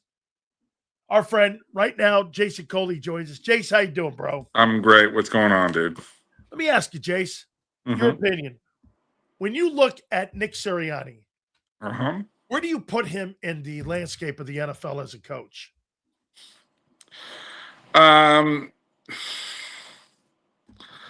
I don't think he's a play calling genius. I think he's a manager of men. Sort of like along the lines of what Tomlin is, but probably better, since the results have been better. I think he's got a little bit of Jimmy Johnson to him, which can be really effective, right? And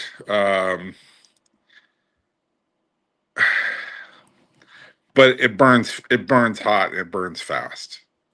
Like Jimmy burned hot and burned really fast. Like Jimmy couldn't last longer than 4 or 5 years in any place because he put so much into it. And it was so mentally draining for himself and for the people who were around him, right? Like he was so demanding. I think Nick is sort of along those lines. Maybe not quite as intense, but along those lines.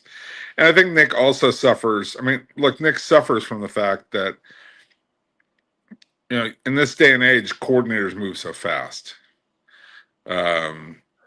It's hard to keep a guy, and he's gone through guys, and that's kind of hurt him. But look, you get to 2 Super Bowls, you get to 2 Super Bowls. That's not kind of a flash in the pan kind of thing. That's pretty impressive. Here's my pushback on this, Jace. Uh-huh. He has no control of personnel. He has no control of the hiring, basically, in my opinion, of the type of coordinator, because I don't think you hire guys who've never had experience before, because look at the disaster that thing was a year ago. I mean, the guys that you mentioned, Tomlin, Jimmy, they ran their own shops. Tomlin didn't run his own shop. He had a GM who had control over the draft, whether that was Kevin Colbert or Omar Khan. So that's not completely true. But certainly, Tomlin had more control over the coordinators, which might be to his detriment at times. Fair enough. I think that Sirianni is the guy who knows how to push certain buttons, both within his coaching staff and within his players. But when you rely on pushing buttons rather than managing scenarios and managing games,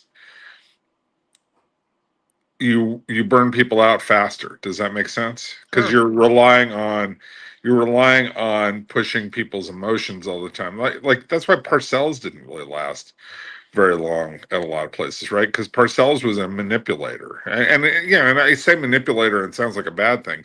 That's what that's what these guys are. They're psychologists. They're trying to get the most out of people, and different people do it different ways. Andy Reid is not a yeller or screamer, but he's demanding in his own way, right? But he doesn't wear people out. He makes people fall in love with what he's trying to do. People generally love Andy Reid, and they love to work for Andy Reid. Like, as much as Terrell Owens hates everybody he's ever been associated with, he loves Andy Reid, right?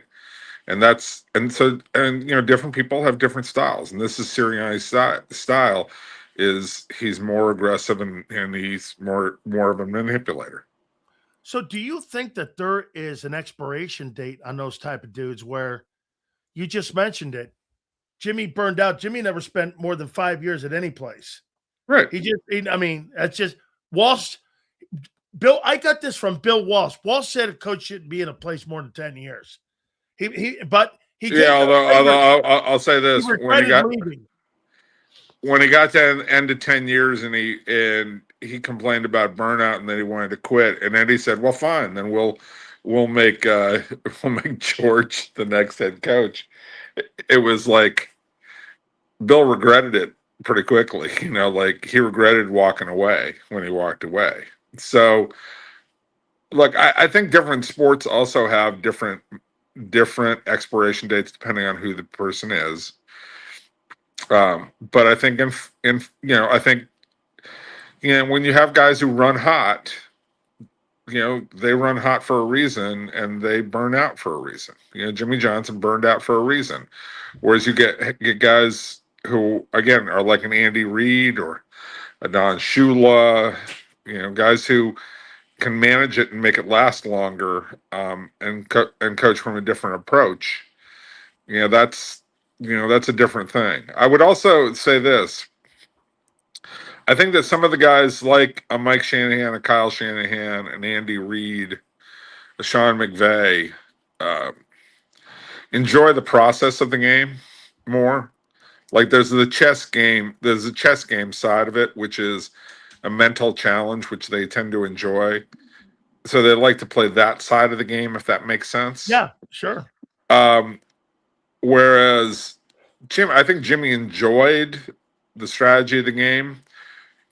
but I think they really loved game planning, right? Like how am I gonna beat this guy today?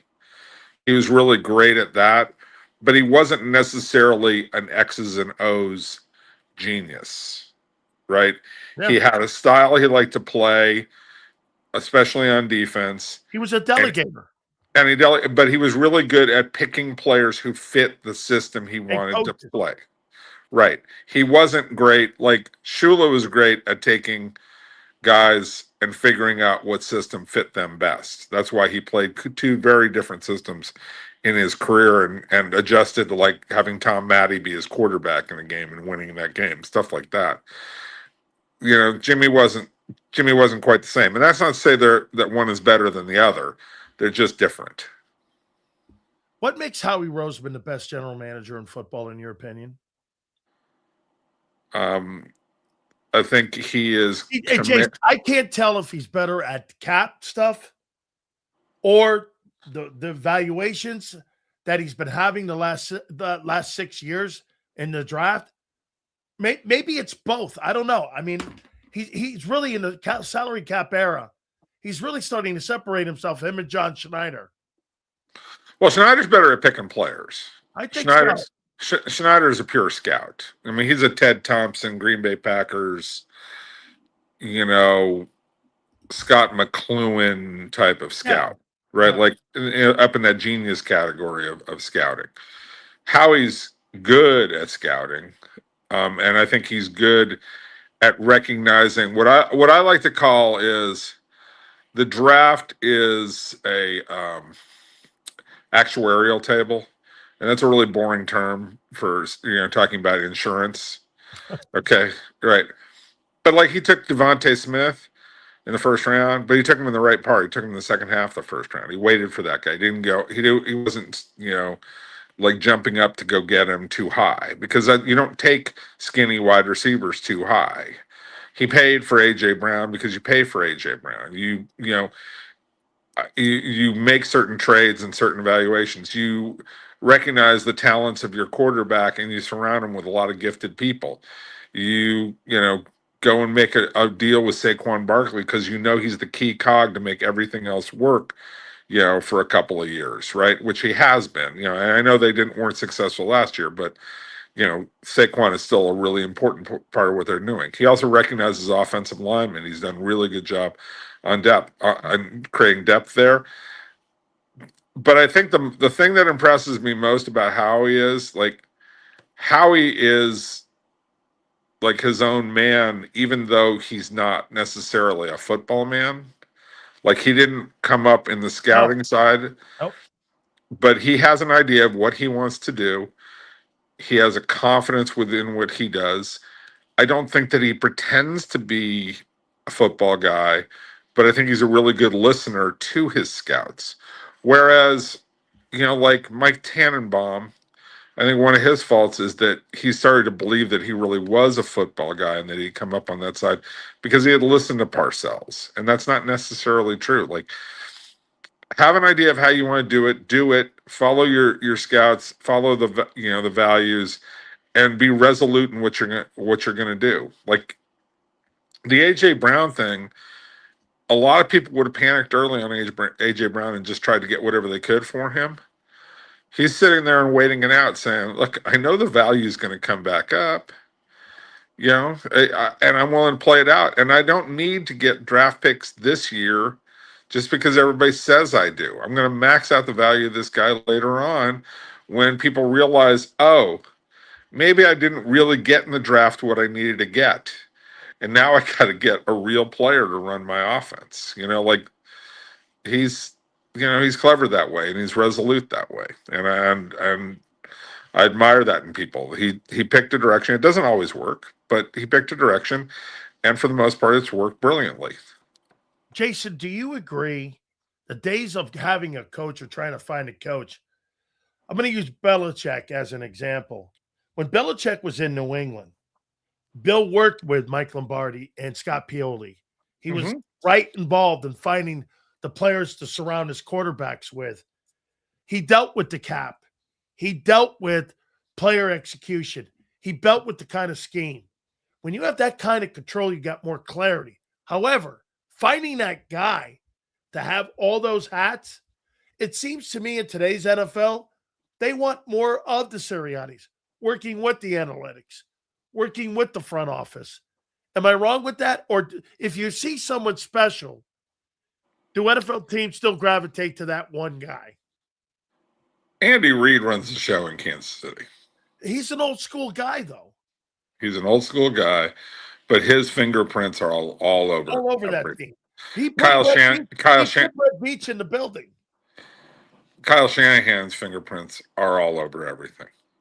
Sean McVay, fingerprints are over a lot of things. Now, Kevin Demoff, Les Snead have some impact there. But, Sean gets his way most of the time. Yep.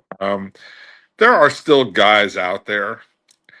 And look, people are always trying to create that next guy because, look, owners don't really understand what they're trying to build. I mean, the important thing about what Philadelphia has done is Jeff Lurie understands football. And let me just say this. I remember one time early in his career, I said something sarcastic about Jeff. I didn't know what he was doing. He remembered that. He heard it on a radio station. And he saw me one time and he reminded me, he goes, "Oh, yeah, you said this about me." I go, "Yeah, I did. Yep, I did." And I think he took that to heart. Oh, he cares about that. Oh, he cares about it, but I think that he works at it. Like, Jeff Lurie works at being good at being an owner, okay? Because he wants to be real. And I think has he stepped over the line sometimes? Yes. But has he mostly said, I've got a GM here, whether that was Joe Banner or whether that was Howie Roseman, and those guys are going to be ones in charge. And yeah, I brought in Chip Kelly, but I realized pretty quickly, it took 3 years, but I realized quickly Chip was in over his head and didn't know how to run the show. And I moved on from him and I moved back to what I'm comfortable with. Okay. So, has Jeff been perfect? No, of course, nobody's perfect. But does he recognize what works for him, what works for the organization, and that there is a hierarchy? You got an owner up here who has to make the very big decisions. You have a GM here, and then you have a coach who's supposed to run the football operations. And then, you give him a certain amount of leeway. And then, do you force him to do certain things along the way because you think it's the right thing? Hey, Steve Bisciotti did that with John Harbaugh. And it worked very well. They won, a couple Super Bowls together, right? Like, this is what you do, right? Like, that's an owner knowing when and where he's supposed to operate. So what I really admire about the whole Philly operation is you've got a very strong owner, a very strong GM, and I think a really good coach who's carry out his marching orders. And yeah, are they going to bump heads because Sirianni's a Philly guy, he's not going to take any shit, right? And he's going to say what he thinks. And is that going to mean that he's going to burn out faster? Yeah, probably. But that's been a pretty good run.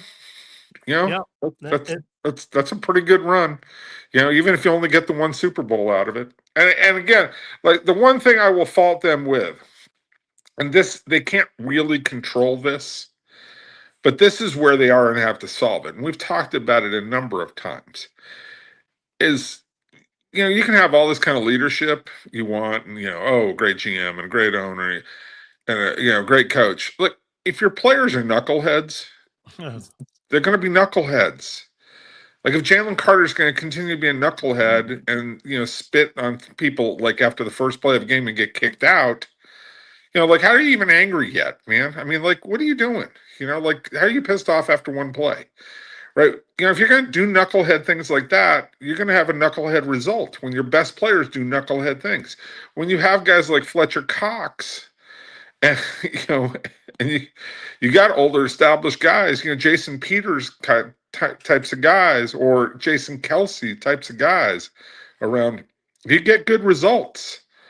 But when you have a Jalen Carter, and I know that, some people really like A.J. Brown, but he causes a lot of like goofiness. And so, and this goes along with Jalen Carter, who's just, people have talked about it openly. He's not your prototypical leader at quarterback, but he's super talented. But you have to have guys in a locker room who, once in a while can step up and go, you guys need to shut up and we need to win games. You need to pay attention. We need to win games. You have to have an old dude like Fletcher Cox look at Jalen Carter and go, what are you doing, man? What are you doing? We got to win a Super Bowl. You want to goof around and do all this other stuff? Do it later on, but we got to work. And they don't have anybody like that right now. They don't have anybody who's really serious. Maybe Lane Johnson's as close as they get, but Lane's getting long in the tooth and getting hurt too much. Nolan Smith was arrested for speeding, and this is his second offense. Now, when you get your second offense here with this, does the NFL step in some way? Does the team step in some way? Yeah, they might. Well, look, again, this is like with Rashee Rice. Is football important to you? I get being young and you get pulled over for a ticket and you can get in some trouble and do something stupid. But does football mean something to you? Does it, is it so important that you eventually say, I got to stop doing some stupid things. I got to find a way, that doesn't mean I'm going to stop playing basketball or I'm going to stop doing some things that are fun. I might go water ski, here and there, and I'm going to scuba dive and do some athletic things because I'm an athlete and I want to do some things like this. But going 135 miles down, down the road, like we got, come on, like, what are we doing here? Like let's pay attention. Like again, when it's the second time. Yeah. I just remember having a conversation with Nick Saban one time. We were talking about some guy coming out of Alabama, linebacker coming out of Alabama. I think we talked about this before, who had gotten in trouble a bunch of times and was a potential first round talent as a linebacker, but fell to the third round in the what do they call that draft? In the supplemental draft, right? God, my brain's not working right now. But anyways, in the supplemental draft. And Saban just said, yeah, he's really talented, but is football important to him? Because if football is important to you, you don't do goofy things that get you, forced into the supplemental draft. And Nolan Smith, don't do goofy things that might get you in trouble. Rashee Rice, what are you doing? Smoking pot when you're on probation? Like, what? I mean, come on, man. Do you want to play or do you not want to play? Decision making. Is football more important to you than the other things? Like, one of the most famous athletes that nobody probably ever remembers, Chris Washburn, great big man out of NC State. Went to Golden State. Yeah, he had Joel Embiid talent. He was that athletic, right? He was a gifted dude, right? Now, maybe not the shooter, not the complete package. It's not a apples to apples comparison, but as a big man who was athletic, he was right there. And I mean, he just couldn't stop taking drugs. And I know drugs are an addiction and all these other things, but when playing ball is more important than everything else, you set those things aside. When it's not more important than other things, the other things get in the way. And that's what happened with him. And so, with Nolan Smith, I would just go, dude, is this important to you or not? Like, is this what you want to do? I know it's just a speeding ticket, but we're two down the line here. Can we get this under control, man? Like that, because we need you. We need you. We don't need you driving 135 on the road where you might get in a wreck. And this goes along with Jalen Carter and his previous issues. So you just got to have guys who do you want to be great? Jason, final thing here for you. AJ Brown, how do you think the Eagles have handled this? He's out of here in 10 days. How do you think they've handled it? Most likely it's going to be New England. More teams are moving into Jaguars even, have now made a play in here. How do you think they've handled it? I think they've endured all of the sideshow, and that's hard for GMs and front offices to do. It's hard for them to deal with the constant questions, the constant pressure, and how he has a plan and how he's going to execute his plan. And he's going to wait until people start to get a little bit more desperate, because he realizes that, after they've had the draft, because before the draft, everybody is just like draft centric, and they're believing like, oh, I'm going to take, football people are no different than fans. Football people think before the draft, oh, we're taking four. I know we're taking 4 all pros, man. I know we're taking 4 all pros. Like, we're getting 4 all pros. And then you draft the guys and you get them into camp, and it's like, Yeah, no. yeah, Yeah. that guy might start. Like like that. And then you got to realize, and then you got to look at your board and go, I need a dude who can play. I need a guy who can play balls out and get me something done. Philly's got AJ left. All right, let's talk. Let get on the phone. So, and you have to do that, but you have to be worth that. Holy crap! Kyle Busch died. What? Kyle Busch is dead. It just came across my phone. What? Kyle Busch is dead at 41. You're kidding me. No, it just flashed on my phone. Sorry to interrupt, but that's a big deal. Yeah, Kyle Busch is dead. I thought it was just, that just flashed from ESPN. The NASCAR guy? Yeah, he's dead. That's what it said. I mean, I don't see the story yet, but this is, they reported that he was sick and he was going to miss whatever the upcoming event is earlier today. But he went from being sick to dying. It just came up. What the? Wow. Yeah. We're saddened and heartbroken. NASCAR just reported it. Yeah. The passing of Kyle Busch, 2-time NASCAR champion. He's 41 years old. That's a tragedy. That's it. I mean, I don't follow auto racing, so I don't know anything about this. Well, but this guy's one of he's a big, but I know that he's big time, and he raced for Richard Childress, who Earnhardt raced for. Yeah, I mean, this is a big deal. I recognize that, but I mean, outside of just knowing this is a big deal, I don't know much else about it. So, sorry for the distraction. Oh, that's all good, Jace. You want also too, by the way, you want a major distraction? Yeah. Make sure you guys get to the Bagel Bakery there if you're in the Gainesville area. By the way, Jason says a lot of Eagle fans roll in there. 4113 Northwest 16th Boulevard, That's right. Gainesville, Florida, 32605. Go up there and see this great grub. I mean, I'm on the menu all the time. Of course I am. Well, you got to show up. You got to do a show from outside the. Oh my God, that would be great. What are you going to do, Sileo? You got to come out. What are you going to do?